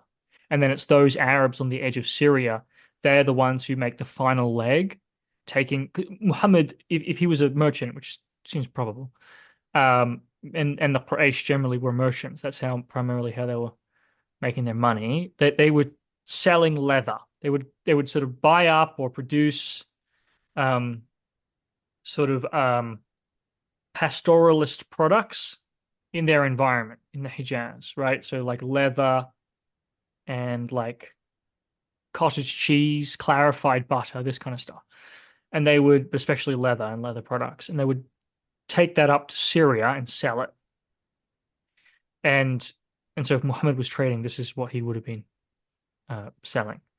Initially, Patricia Kroner was very skeptical of this basic idea. This is sort of a general picture that's painted by the Islamic tradition. Um, she was very skeptical of this because you're sort of taking coal to Newcastle, right? the all of these sort of pastoralist products are produced in the outskirts of Syria as well. So how on earth could it be profitable for the Quraysh to go all the way up from Mecca to sell leather in a place that locally produces leather? Just doesn't make sense, right? But then later on, Karuna figured out a solution, right? She factored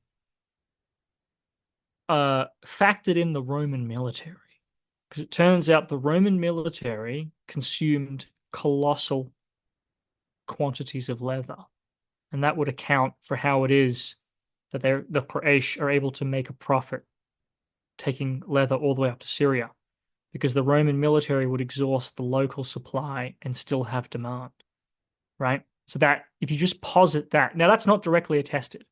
I don't think that the sources don't say, oh, they're taking it to the Roman military. But if you posit that, you postulate that, it all makes sense, right? This sort of general, fairly consistent picture in the traditional sources, it works, right?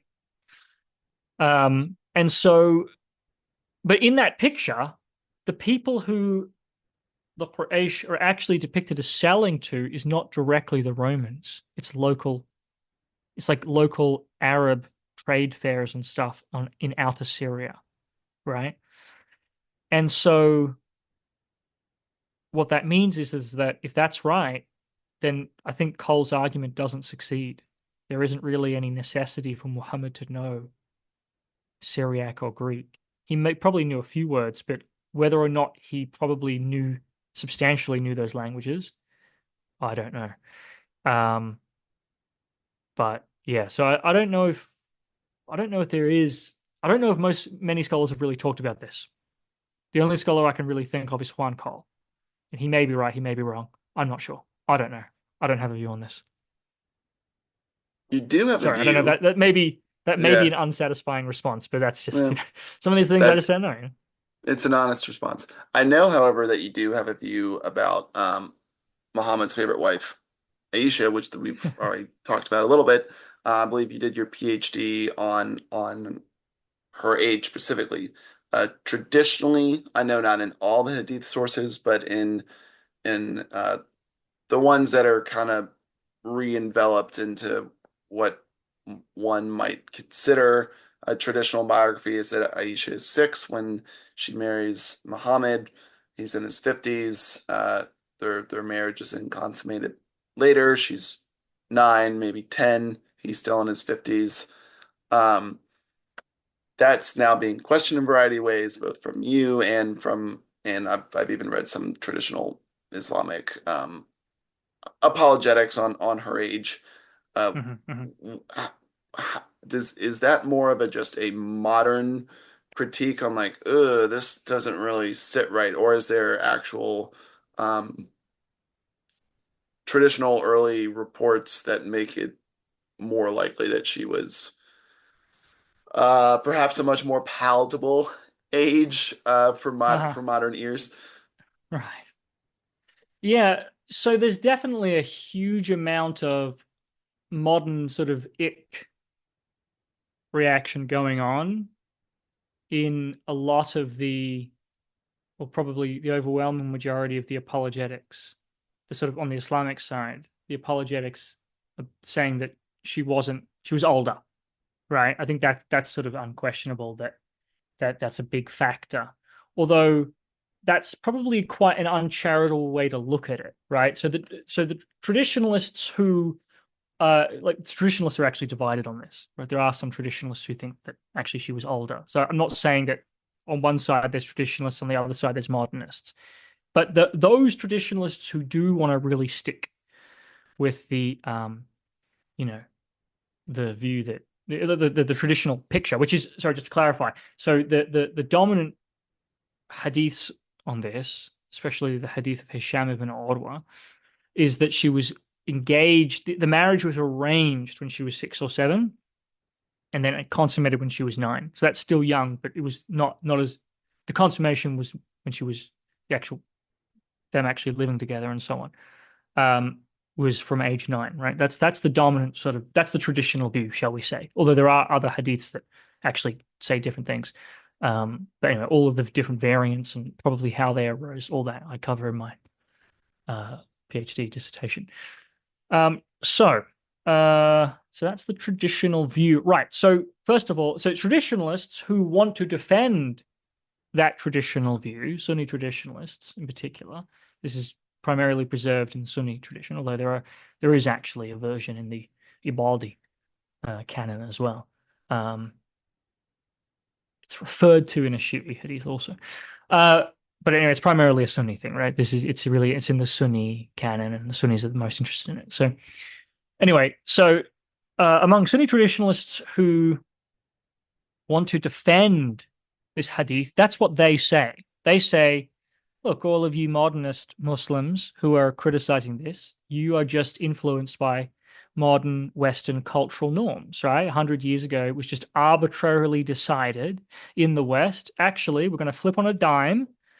And this part is kind of true, actually. There is, up until this point, no one cared about child marriage. It seems like it's actually pretty common that it was like allowed in various, like American states and stuff like that. If you look at the sort of old laws and stuff, eventually there's some sort of flip, and it was just decided in the culture. Actually, we're not okay with this anymore, right?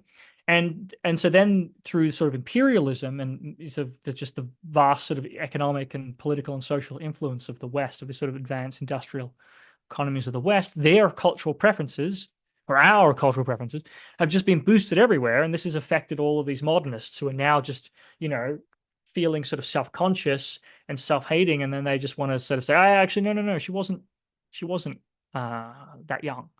Right. But they've had this squeamishness that's just come through a kind of cultural imperialism. Right. So that's sort of for the Sunni traditionalists who want to defend this hadith, that's their line. That's the way they would think about it. Now, by the way, that's to some degree is true. What is also true is that Sunni traditionalists are just panicking because the canon that they really care about is under attack.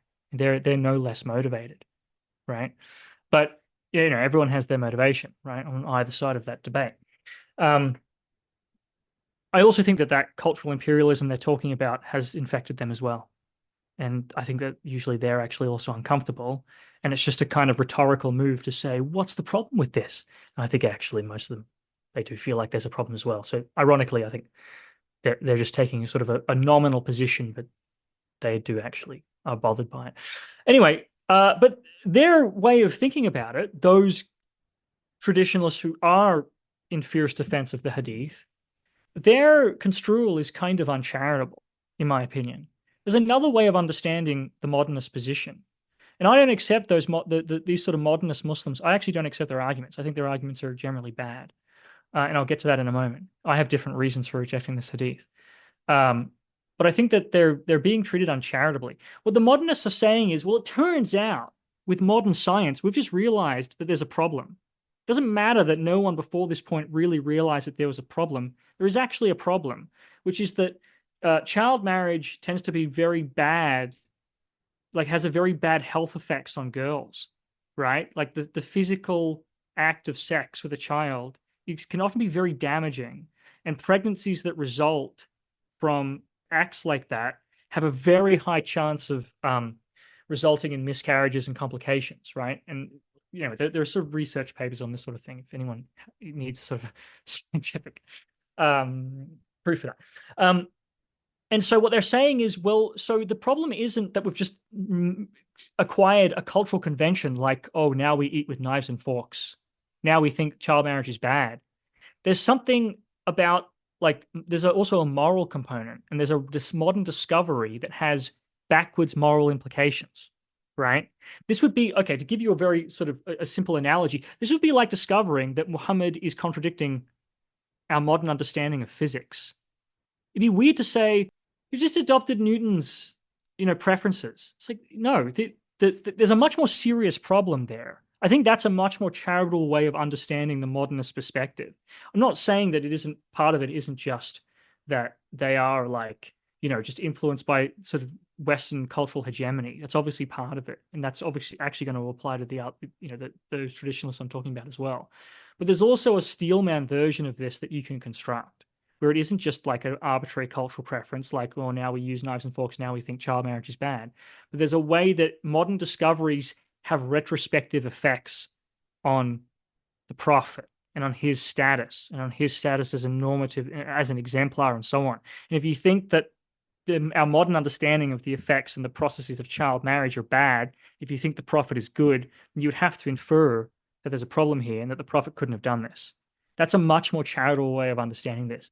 It's much easier to knock down the weaker version than to engage with that stronger version. So I understand why it is that people are motivated to just categorize it in that really uncharitable way, but there's actually there's a much stronger way you can understand it, right? So what's the so what are the modernists saying? They're trying to say, look, here's this other hadith which implies that, well, actually, Aisha's sister was this old at this time, and that would mean that Aisha was this old, all this like indirect stuff, right? And I just think, well, all of that information is generally, in my opinion, unreliable. Like the early on, they weren't recording chronology, right? They weren't recording this happened on this day and stuff. Like that sort of information is generally inferred and reconstructed later on, right? All that kind of chronological data and absolute datings and things like that, that tends to be extremely unreliable, actually, famously unreliable in the life of the prophet. So they're relying upon a very unreliable kind of evidence to try and make their inferences about how old Aisha actually was with these sort of indirect indications. I think that's a really problematic methodology. I think that that's very hard to justify. So I think that this is most of the sort of where most of the sort of modernist apologetics come from. Not just modernists, by the way. Some traditionalists also argue like this. One of them, who I mentioned in the PhD, is Salahuddin al-Idlibi, right? He was a Syrian Shafi'i muhaddith, a traditional hadith scholar. And he actually argued like this as well. This is part of the reason why I keep sort of hair splitting when I'm saying those traditionalists who argue this way or who defend the traditional view, because there are traditionalists who are also on the other side as well. Right. So I think that those arguments are kind of dubious, right? So I think that, I don't argue on that basis. And there are different scholarly views on this about where this hadith comes from. Right now, sort of transitioning to my research on this. Right. So I've argued that the original version was articulated by Hisham ibn Urwa after he left Medina and when he moved to Iraq. And that this is the sort of the text. This is the hadith that undergirds all other versions. All other versions are actually dependent on his version, and it flows out from him and gets taken up by other people, and they create sort of false, parallel isnads. But actually, you can tell that it goes back to an text, which is consistent with being his. And there are other indications that he didn't have it originally, and then suddenly he has it when he moves to Iraq. And then you discover, oh, it actually is also congruent with his particular interests, given how it was being used very early on, and so on. Anyway, all this is outlined in my dissertation if you want the actual specific argumentation. Now there are scholars who disagree, right? And I think that there's room for debate here. Like I think that Hisham being the originator of this hadith is the most likely view. I think it's the best explanation for the evidence. But I don't think it's a crazy view to think that, well, actually, maybe it goes back to Urwa. Or even possibly that some version goes back to Aisha. I don't think those are crazy views, right? I just think that my view is, as things currently stand, is a better explanation for the evidence, right? So I'm open to alternatives. I just think currently, the view that I think is the strongest, right? But like, for example, Yoimbal thought it went all the way back to Aisha herself, right? Although I think he was being inconsistent in saying that. I think if you actually consistently apply his own methodology, he ought not to have come to that conclusion. Sean Anthony thinks it goes back at least as far as Urwa, for example. My view, though, is that regardless of whether it goes back to Hisham or back to Urwa or back to Aisha herself, it's not authentic. And the reason for that has nothing to do with the isnads and the matans and anything like that. It's got nothing to do with any of those arguments. It's entirely separate. It's really straightforward. Societies like early Muslim society do not record this kind of information. This is an overwhelming tendency, and it is the case not only across history, it is the case right now. Societies that do not have states, do not have intensive local bureaucratic traditions, do not have intensive local scholarly traditions, do not record this kind of information. It is an overwhelming tendency, right? It is extremely unlikely that this information would have been memorized by Aisha and retained throughout her life and then passed on. It is very, very, very unlikely. She likely did not know her age, right? This is, again, extremely common. And we can tell the situation in general was like this because I already mentioned before, the chronology in the prophet's life is really, really contradictory, right? So it's just clear that this information is later.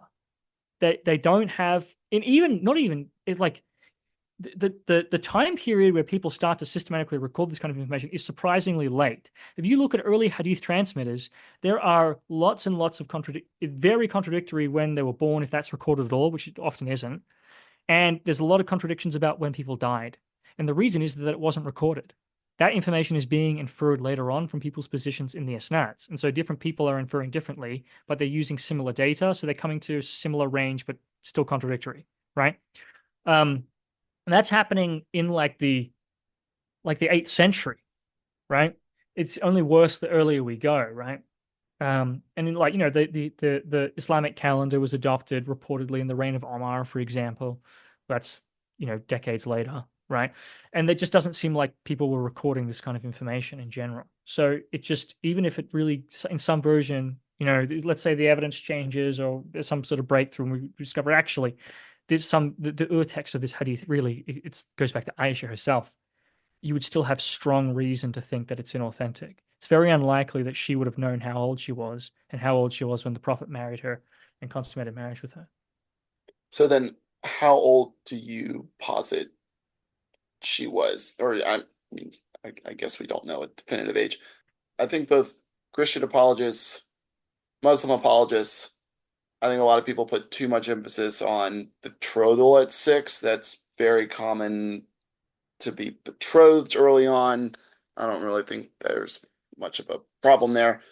But what age do you think she moves in, gets the marriage consummated? I would assume older than 9 is what you might stipulate. But what do you have a maybe a probable age? Do you have a guess age of both betrothal and consummation?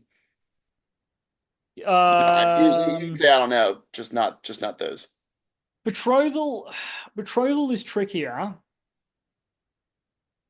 Um, but I think it's plausible that there was a delay. I think that the idea of a delay between the engagement and the consummation is archaic, right? That can probably be traced back to something that some people thought in early Medina, right? And that doesn't seem implausible to me, right? That there was some sort of delay. Uh, of course, we don't know why. It could have been because initially she was not yet mature, and then later on she was mature. Could be. Could also just be that the Prophet was really busy with the community getting heavily persecuted in Mecca, and so it wasn't until after they were in Medina that he was like, "All right, now I can start this new marriage." Or it could be anything, right? We don't know. Maybe Aisha got ill, or who knows? Who knows? So we don't actually know, right? But I think that the mere fact of there being a delay, I think that's plausible, right? I think that also helps to explain partially how the hadith was created, right?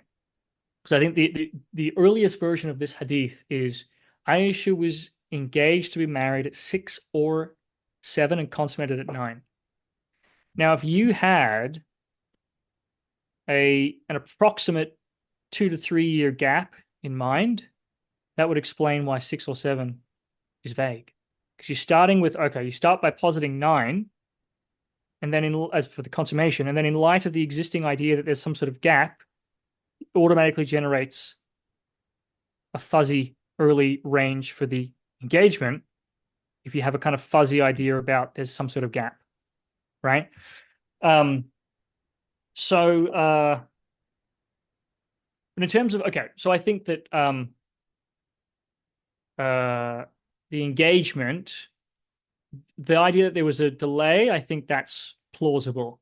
In terms of the absolute age, I have no idea what how long the gap was really and what the cause was and so on.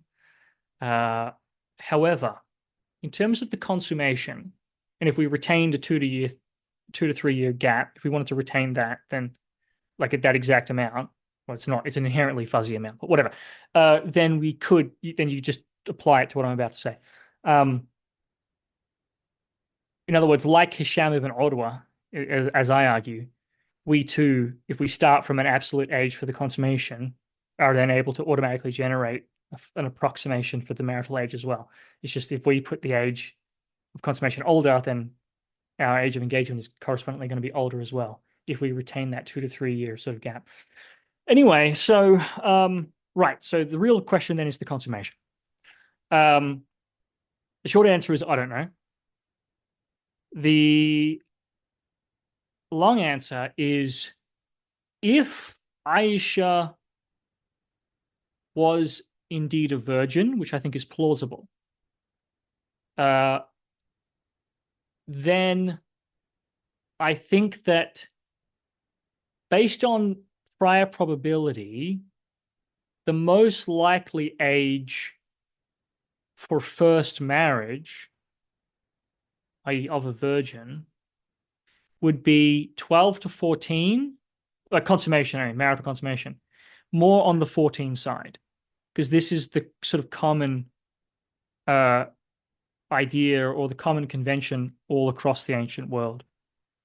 And the mechanism is that was the in the up until sort of the modern period and up until modern sort of lifestyles and extremely fatty sort of consumer diets and so on. 14 was the average age of sort of first menstruation, which is often the sort of taken to be the sign that now someone can be consummated in marriage.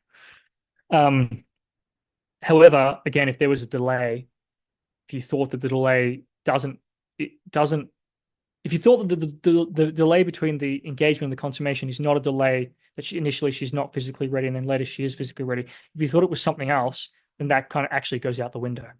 Because at that point, it could be that she was already physically mature, but the prophet was busy with other stuff. And so it'd be even later than that. And even the age of 14 is just based on this very general prior probability, not upon any direct evidence. So really, I don't really know. Honest answer. I like it. Islam allows for 4 wives, assuming they are treated equally. Yet Muhammad gets an exception in the Quran is allowed unlimited wives and ending up having about 11. It could be 12. He also has some concubines. How accurate is that number and how culturally specific is this? Meaning, were there tribal leaders and even prophets in Arabia known to have this type of exception? So Right. it's also tends to be a pretty big apologetic talking point. But the question I'd rather ask is, I would assume tribal leaders in nomadic Arabia probably had a good amount of wives, but is there some sort of anthropological reasoning we might be able to see behind Muhammad having an exception from Allah to have unlimited wives, if that is a fair translation. Yeah, okay. So there's several issues here. So the first one is why does Muhammad have more wives than everyone else? Um, the traditional view is just as a special exemption from God, just a special sort of privilege for him.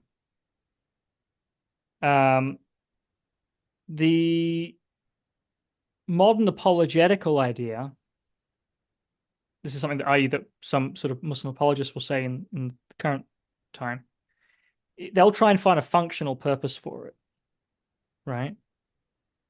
And they will say, this reminds me of your discussion with Ismail Roya, by the way, where it's like when people are trying to find sort of pragmatic or functional justifications for religion, they're already kind of secularizing it.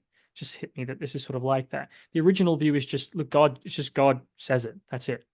But now in the modern day, it's like, oh, well, there was actually a sociological and political reason for it, right? It just reminded me of that discussion. Anyway, so the reason that I've seen people say is it was just pragmatic. in that it was a way for the Prophet to sort of um it was a way for the Prophet to solidify alliances. This doesn't make sense to me at all. Most of his wives don't have that function. Abu Bakr is already meant to be Muhammad's close friend. Marrying his daughter achieves nothing. Same with Omar, same with other close people like that. Others are like, were people taken in as spoils of war on the traditional, according to the reports. Well, these people have already been conquered, right? And you wouldn't need to take them as concubines in order to ensure their loyalty. You could just take their sons hostage or something, right? So it's a very poor explanation. It doesn't really make sense of the evidence. I think it's a bad explanation. I don't know for sure, but I could say that I haven't looked into it. Let me say that. So I haven't looked into this. So I don't know. I don't know if there's like some sort of anthropological purpose. There might be. I don't think it's solidifying tribal alliances. That doesn't make sense to me. It could be something else.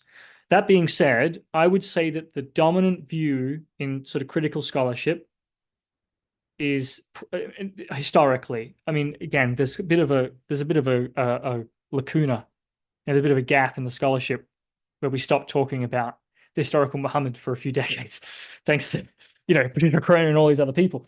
But I would say that at least historically, the dominant view is just that it was just Muhammad was sort of indulging himself. He just was doing what he wanted to do, and he just rationalized it. That's probably the dominant view, I reckon. But I don't know. Maybe there's an anthropological reason for it.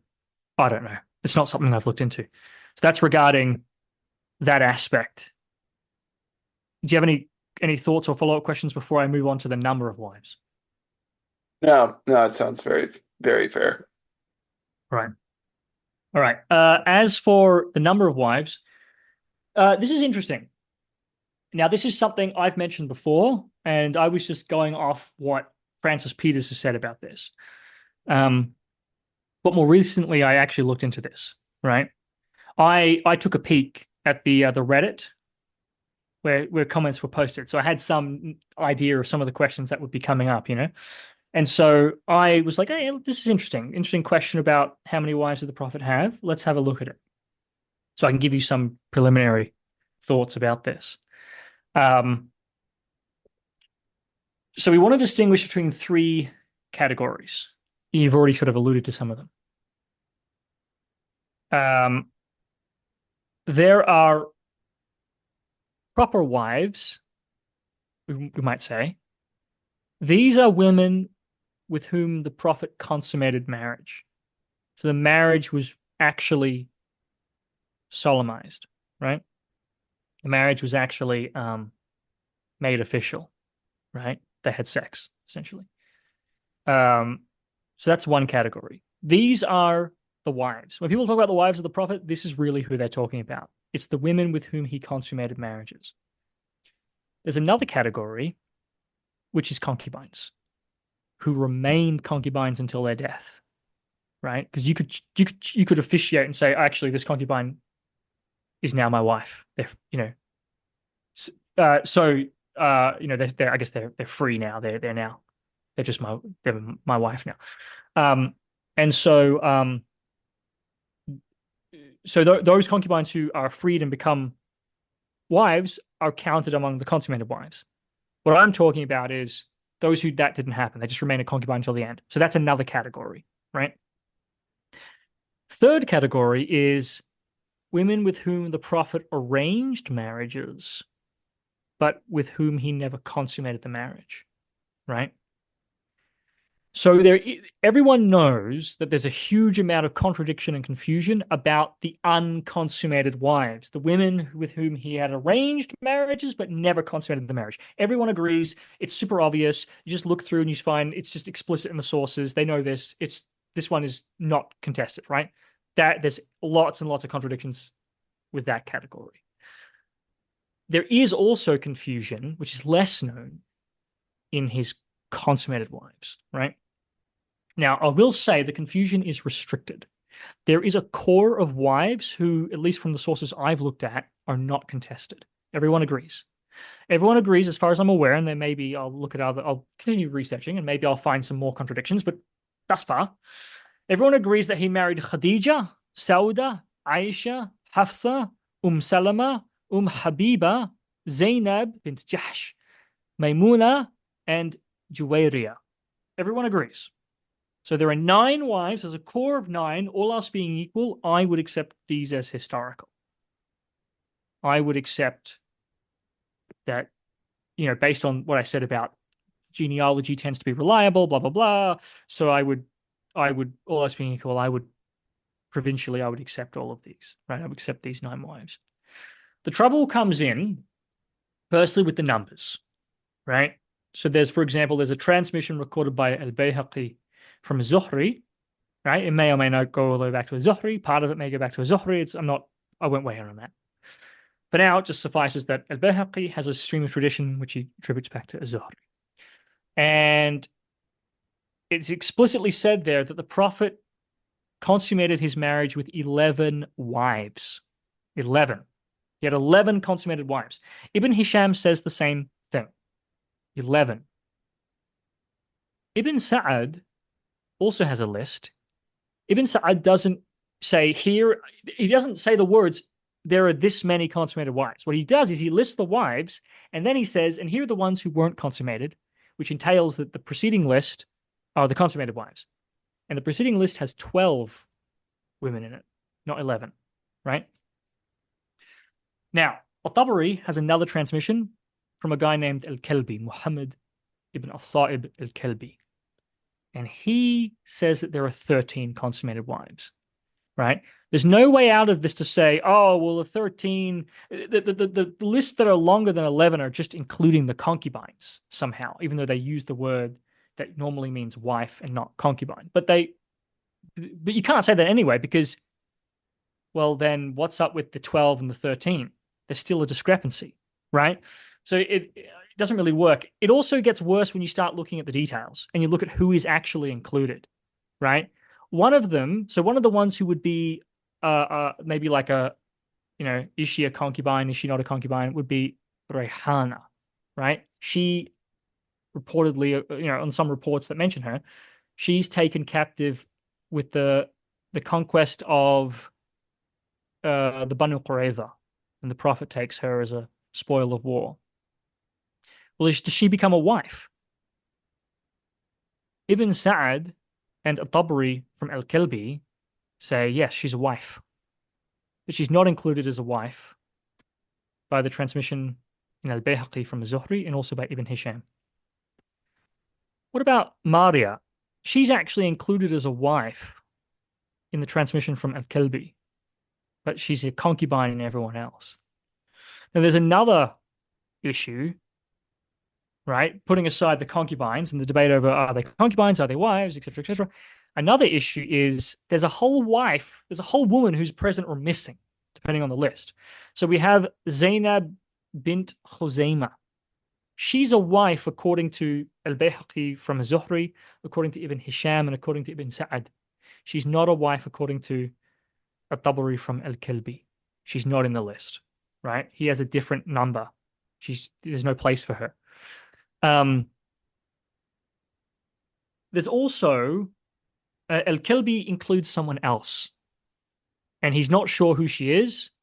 He mentions that there's sort of a debate, but there's another woman who he includes in the list of consummated wives.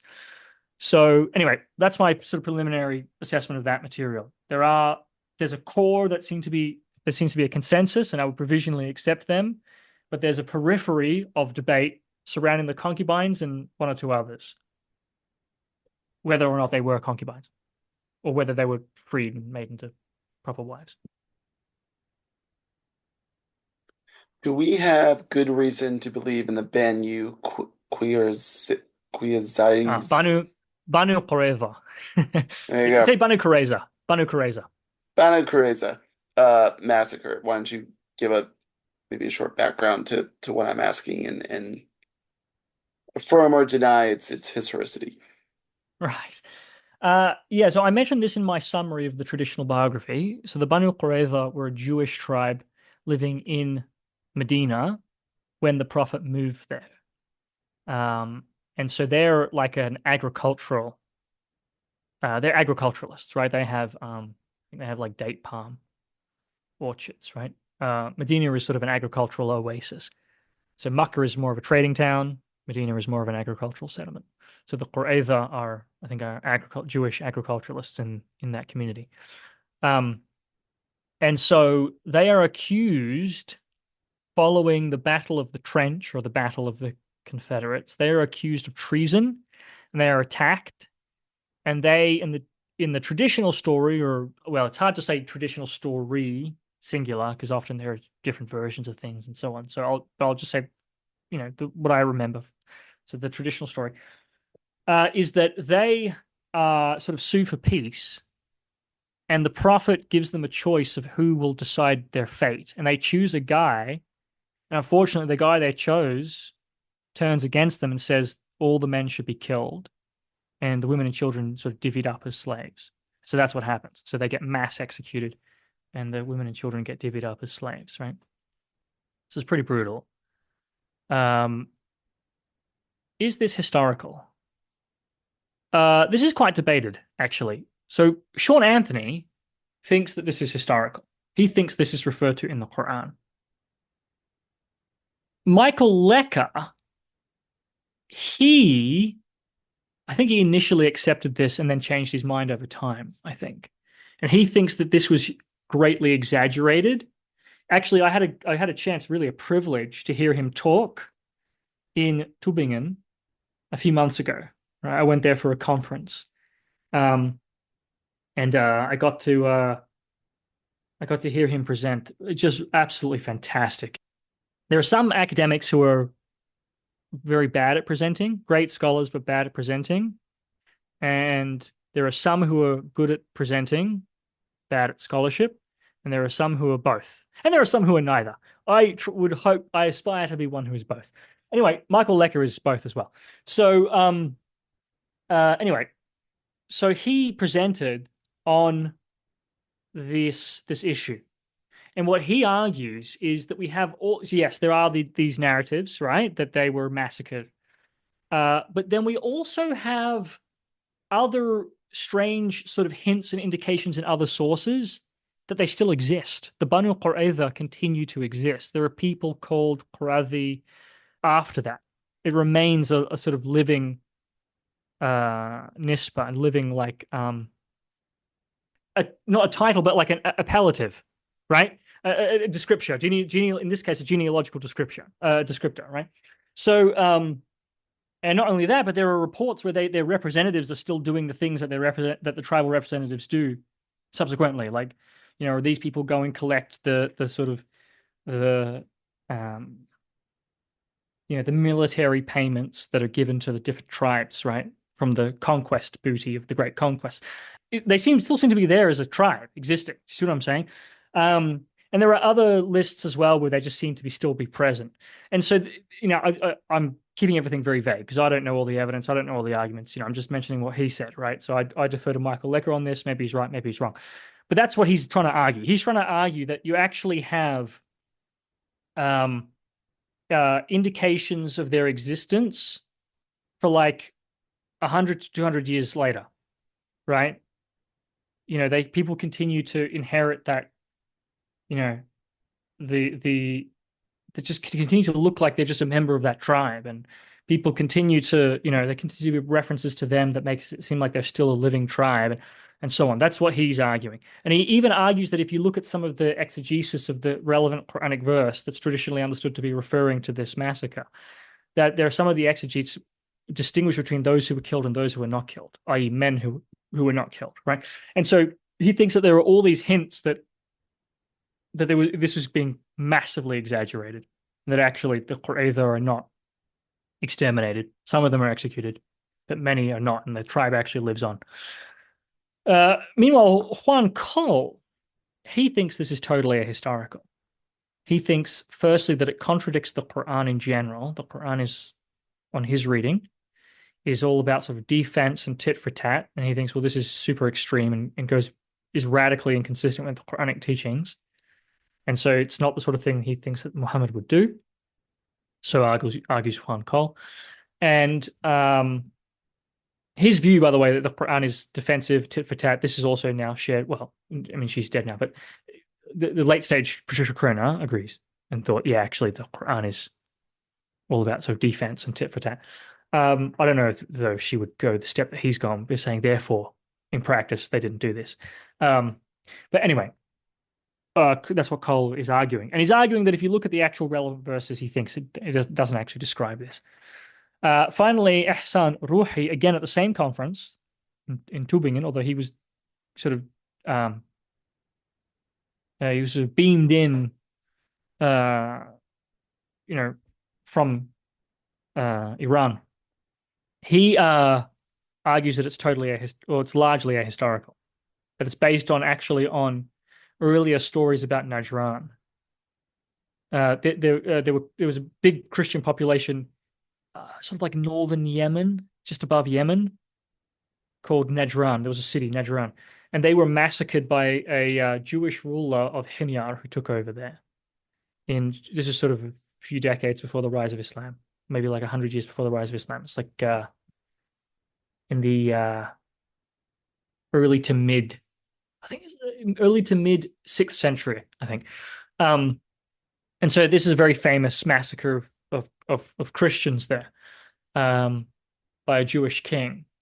And so there are these stories about them. And what Ruhi argues is that if you look at those stories and you look at the Banu Qurayza stories, it's like strikingly similar. And that actually it looks like the massacre, the Najran story is a template that the Qurayza story is based on. And that includes, for example, him taking Rayhana as a spoil of war. Weirdly, there's a woman with a similar name who's also taken, from in Najran. So he's arguing that it's largely artificial. The story is largely just a storyteller concoction of some kind or whatever, modeled on earlier stories. I'm generally sympathetic to Ruhi. I think he finds good examples of this. In this particular case, I was less convinced, but I did agree with some of the other people there that the Rayhana parallel is very striking. That's like very bizarre. So I'm not sure. So personally, I don't know. I'm probably most sympathetic to Michael Lecker's view, but I haven't researched this, so that means nothing. So, I don't know. But that's the spectrum that I'm aware of debates on this issue. There is a parallel movement in Islamic studies, for the listener, that's heavy air quotes, about Muhammad mythicism. Similar, I assume, to your answer, or maybe in parallel with your answer to the quest for the historical Jesus, somewhat influencing quest for the historical Muhammad. There's a Jesus mythicism movement. I personally think that both of these are really stupid. But what do you have a hypothesis on the rise of Muhammad mythicism? Is this just kind of a new atheism, somewhat infused Christian trolling of Islamic of Muslims, or is there any serious academic consideration of this hypothesis, or is it just a bunch of online rhetoric? Good question. So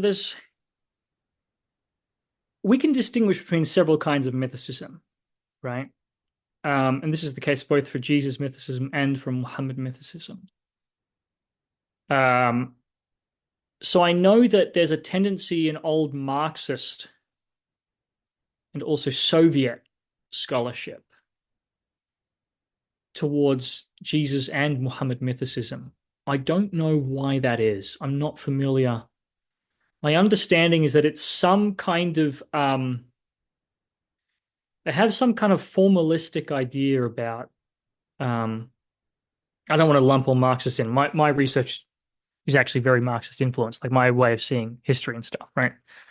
So I'm not throwing all Marxists under the bus here, but there's a kind of like vulgar Marxism where you make everything very reductionist and developing these like very sort of um abstract models that the evidence is forced into, like, oh, this is just how religions develop. First, they go through this phase, and then they go through this phase, and so on and so forth. And this is like, I agree that if you look at similar cases and you find similar mechanisms, you can draw similar conclusions, but you have to still go with the evidence. You know what I mean? The evidence is what has to be determinative there. And so you don't want to force the evidence to fit, you know, a just some sort of abstract model. And my impression is that that's what's going on there, is that they have some kind of schema for how religions develop, and part of that is just that the founders don't exist or something. And so that's sort of this sort of Soviet, scholarship on mythicist scholarship, I think. Um, okay, but I don't know that much about it, so that's just a vague impression I have. Okay, so there's another kind of mythicism in the case of Jesus mythicism, which is kind of like New Age mythicism. This is like the Zeitgeist. Do you remember the Zeitgeist documentary? It was very popular in the early 2000s. I don't know if you have any Yes, where idea it what I'm kind of talking about. connects so many different conspiracy theories Yes, together. yes. I 9/11 mean, was an it is, inside it job. is. Jesus never existed, I and mean, it's something pretty about the amazing. economy. Yeah, I mean, it's pretty amazing the the amount of stuff they pack in. That's right. Um, That's right. but Yeah. yes, unfortunately, I did watch part of it for a class when I was in college on like not technically conspiracy theories, but I don't remember most of it, and I'm very glad. Yeah. No, it's trivial.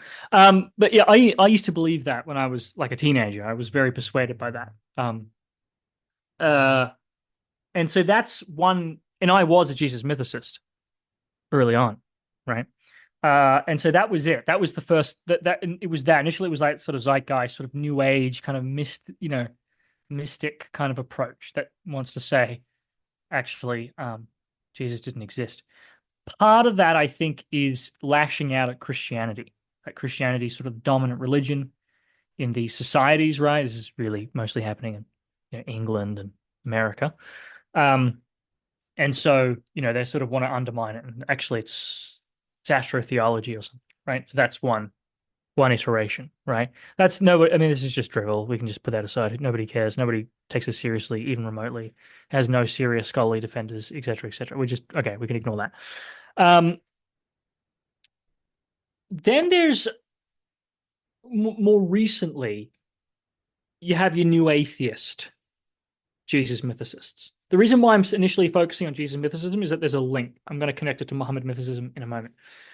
So these are, and Tim O'Neill actually does a really good job in talking about and sort of identifying the kind of average portrait of these kinds of people. But what these tend to be are new atheists who want to adopt the strongest possible anti-Christian stance, right?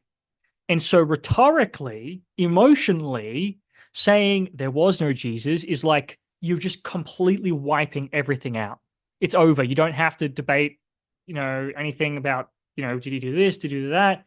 It's just over, right? It's a really, really strong kind of claim, which makes it quite appealing. Do you see what I'm saying? So I think that it's like it appeals to a kind of simplistic desire on the part of the relevant new atheists. I'm not saying, all or even most new atheists adopt this view. I don't know what percentage it is, but this is like the bulk of Jesus mythicists. I think are new atheists now, and I think it's just for this reason. This, by the way, doesn't necessarily mean that they're wrong, right? We have to again going back to what I was saying before about Muslims who want to deny that Aisha was married so young. There's an potentially emotional reason, but there are potentially other reasons as well. See what I'm saying? It may be the same here, although I think it's not. I actually think the arguments are all collapse for Jesus mythicism. By the way, in my opinion, the best critics of Jesus mythicism, and it was listening to these guys, this was a couple of years ago now, but it was listening to these guys that changed my mind on this, right? It's Camille Gregor, Chrissy Hansen, and Tim O'Neill. I think they're the best critics of Jesus mythicism. They're much better, I think, than the academics, because the academics aren't down in the dirt, actually paying close attention to what people are actually saying, right? So it's very easy for them to miss the more specific arguments. Whereas you get these people who are more tuned in to all the sort of, the YouTube and the polemics and all this kind of stuff, they actually do a much better job of figuring out, oh, these are the claims and here's why they're wrong. So anyway, so I think that Bart Ehrman's book, Did Jesus Exist? I think is better than most academics who try to counter Jesus mythicism, but I think that's only because Bart had several debates with Jesus mythicists and was able to just kind of like synthesize those arguments into a book. But I do think Tim O'Neill is better because he just is able to keep up with the multifaceted hydra yes, spreading of it. right. And I would strongly recommend Camille Gregor as well. He totally dismantles this sort of idea of the prior probability appealing to the sort of rank Raglan mythotype and sort of most people like Jesus being mythical, and he shows that actually if you correct for when they are supposed to have lived, all the ones who are meant to have lived in ancient times, they're the ones we all agree are mythical. All the ones who are in like Roman times, that we all agree they existed. So if you actually correct if you more fine tune the sort of the data set that you're working with to generate that general expectation, it totally flips actually. For Yeah, example, now Ehrman, I I don't think probably he's not talking about that, but Camille Gregor went through the data and found that, and so that's just a specific example. There are for others for as well, for like the for oh, go on. Jesus mythicism, I actually more blame like mainstream media, even like Time Magazine or National Geographic, who will have some sensationalist cover that people will buy, and that kind of actually seeps into more less actual Jesus mythos, but more into the population who are just in like, I don't know if Jesus really exists or not, than the actual YouTube conspiracy theorists who will hide multiple lies between two breads of very thin Mm-hmm, truth. mm-hmm, And uh-huh. but yeah, It may well be, but I think that right, you've always got to distinguish between people who are just like, wow, that seems cool, versus the more ideological, or committed types. I think the former may be just like what you said. The latter, I think, are just want an easy dunk against Christianity. Um, anyway, if anyone's interested in seeing, I think the most effective criticisms of Jesus mythicism, I recommend the ones I mentioned before. Right. So Muhammad mythicism.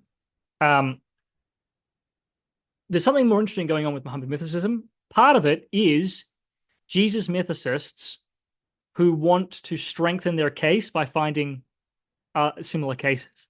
You see? So it's in service of Jesus mythicism. They will say, well, also Muhammad didn't exist. It's like, this is a common thing with the founders of religions, that they don't exist, right?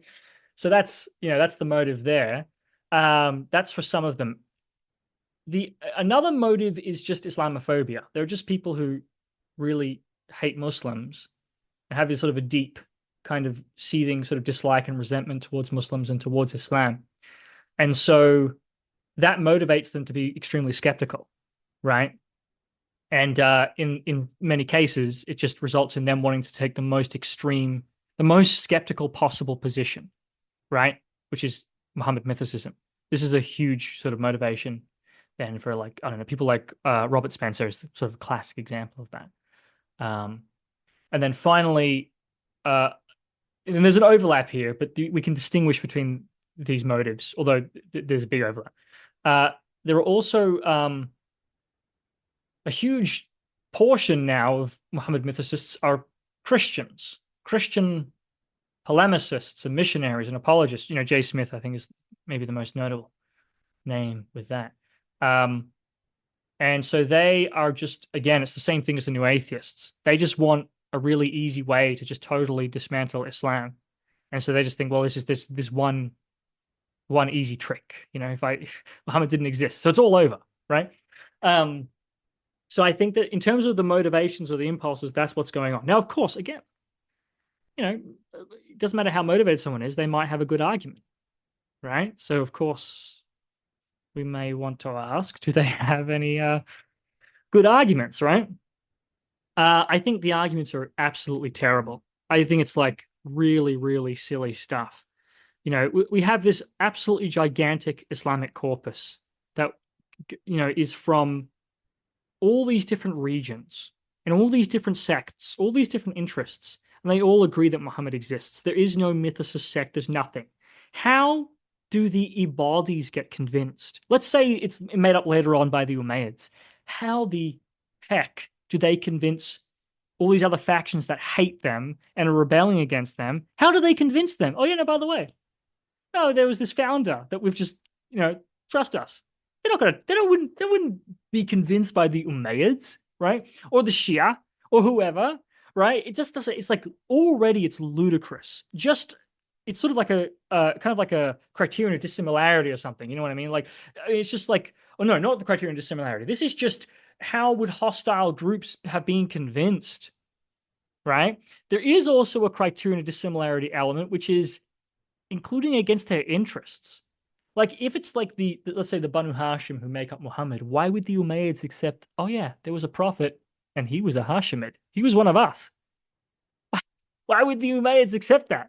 They wouldn't. It just go against their interests. So you just wouldn't expect them to do that, right? And yet everyone agrees. Everyone agrees. Yes, Muhammad, he is the son of Abdullah, who is the son of Abdul Muttalib. They're in the Banu Hashim, etc., etc. Everyone agrees, right? There's just no good explanation. This, by the way, is the Achilles heel for a lot of revisionist ideas. There are revisionist ideas that can easily get around this, especially when it's involving stuff that's either it doesn't affect, like it's just banal, right? It's like benign, or it's actually in everyone's interests. Then that stuff could spread between different sects, right? But this is not like that. This is something really fundamental, and also in many cases, in some sense, involves sort of biting a bullet that no people would not want to bite, right? So it's just, it doesn't make any sense, right? And it only gets worse when we look at early non-Muslim sources. And I already just showed you before, like the Armenian source. Yeah, there's some disagreement, but they agree with the basic outline, right? It's the same guy. It's the same guy. There's no way that's a coincidence. The Armenian source is describing the same figure, right? We also have Muhammad in the Quran, like the name is mentioned, 4 times, and also in some early inscriptions as well, right? And they're saying, Muhammad is the messenger of God. This is just grammar. It's like, what is the most likely interpretation of what Muhammad is in the sentence structure? And the overwhelmingly likely explanation is it's just the subject. But if it's the subject and it's in the initial position, like most subjects, but it's indefinite, then how is it? Then it's grammatically indefinite. It's not El Muhammad, it's just Muhammad. Then how is it functioning as the subject, most subjects being in the first position definite? Simple explanation, it's a proper name, right? This is just like the overwhelmingly likely interpretation of what Muhammad is in that sentence. It's a proper name. Muhammad is the messenger of God. So it's just like, it's just grammar. I'm not saying it's impossible to interpret it some other way. I'm just saying in terms of what is overwhelmingly likely, just based on our knowledge contextually of Arabic usage, it's very likely a name, right? On top of that, early non-Muslim sources and documents, right, in the 7th century, like Greek and Persian and so on, coins and early non-Muslim sources, they don't translate Muhammad. They transliterate it. They say like Muhammad or something like that, right? That's what you do with a proper name. If it's just a title or a description, that stuff normally gets translated, right? So it makes more sense for it to be a name. It couldn't also be a title anyway. It would be El Muhammad if it was a title. So that's already out, right? Like that's like, again, overwhelmingly likely if it's a title, it would be El Muhammad, right? So it's not a title. So it's either a description or it's a proper name. Well, they wouldn't transliterate a description. They would only translate, like what's overwhelmingly likely is that they would transliterate a name, right? So they would have that as well. And then on top of that, there's just like, what's the simplest explanation for there being this common belief that there's a guy called Muhammad who founded this movement. Simple explanation would be there's a guy called Muhammad who founded this movement, right? Now, the mythicists have their responses, and it's very esoteric. There's just this like, what about this totally speculative idea? What about another speculation? They just follow speculation after speculation after speculation, totally disregarding the strong evidence, totally disregarding the overwhelmingly likely explanations for the evidence. And they just go into fantasy world. It's like really bizarre. Yeah, I generally, whenever I've interacted with both Jesus mythicists and Muhammad mythicists, it's a lot of goal, it's a lot of gish galloping, and it's a lot of goalpost Yeah, moving. you're smashing your head against a wall. I mean, it's just, Muhammad mythicists do not have responses to the key problems I outlined. All they can do is just speculate with no good evidence. Or it's like, oh, well, here's an inscription from a couple of hundred years earlier in Yemen, in a Jewish context, in another language, where maybe, God is described as maybe it's Muhammad or maybe it's Mahmud, praiseworthy. It's like, what effect does that have? It's just like so crazy. It's like, well, you know what? I've met an Arab guy named Jamil, but you know what? I just read an Arabic text where someone is described as Jamilan, right? He was handsome. So what is that? Oh, I guess Jamil didn't exist. It wasn't a name because in some other context, it's just silliness, right? It's like none of that is, you can't jump from in another place, in another context, in another time, in another language. Maybe this word was used as an adjective. Therefore, over here, we have all this really strong evidence that all overwhelmingly points to it being a person. Well, maybe it's not a name. Maybe it's actually a description or something. It's just madness, right? The only good Mhm. way I've heard of dealing with any sort of conspiracy theorist is you're actually supposed to out conspiracy them to make them kind of think, oh, that guy sounds like me, but he's kind of crazy. Like when, I don't know what the solution is, but all I well, know well, is that well, debating is my fun ineffective. ex my fun example is two flat earthers who I Mhm. do not have not interacted much with or even at all. But it's like, did you know the Earth is flat? You believe in the Earth? Oh my gosh. Yes.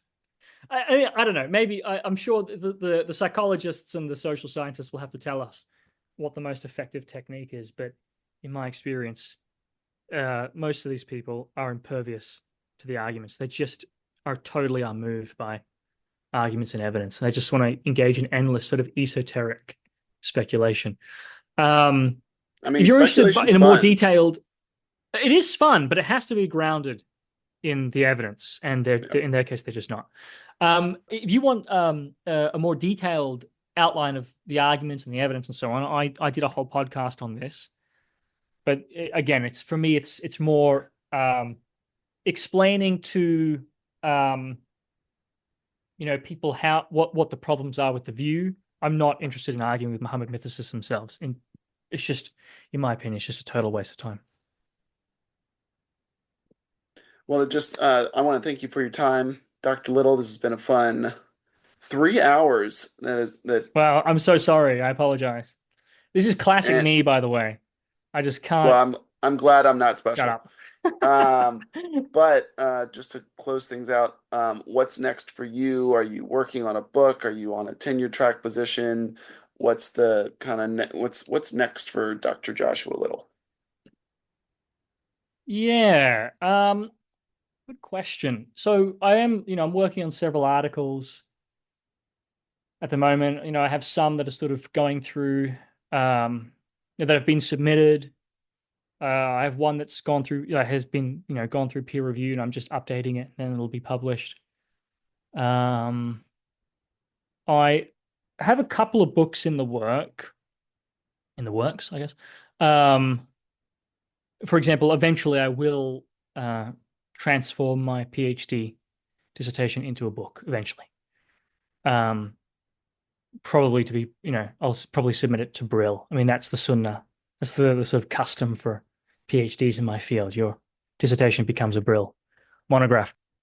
More broadly, I'm applying for postdocs and teaching positions at present. So I guess that's really my, it's sort of what I'm mostly doing. Dr. Little, thank you for coming on for this mammoth episode on the historical Muhammad. And if you want to check out any of Dr. Little's work, you can go to his website, Islamic Origins, which will be dropped below. Thank you so much for joining Church Coffee, and we'll see you guys next week. Thank you very much.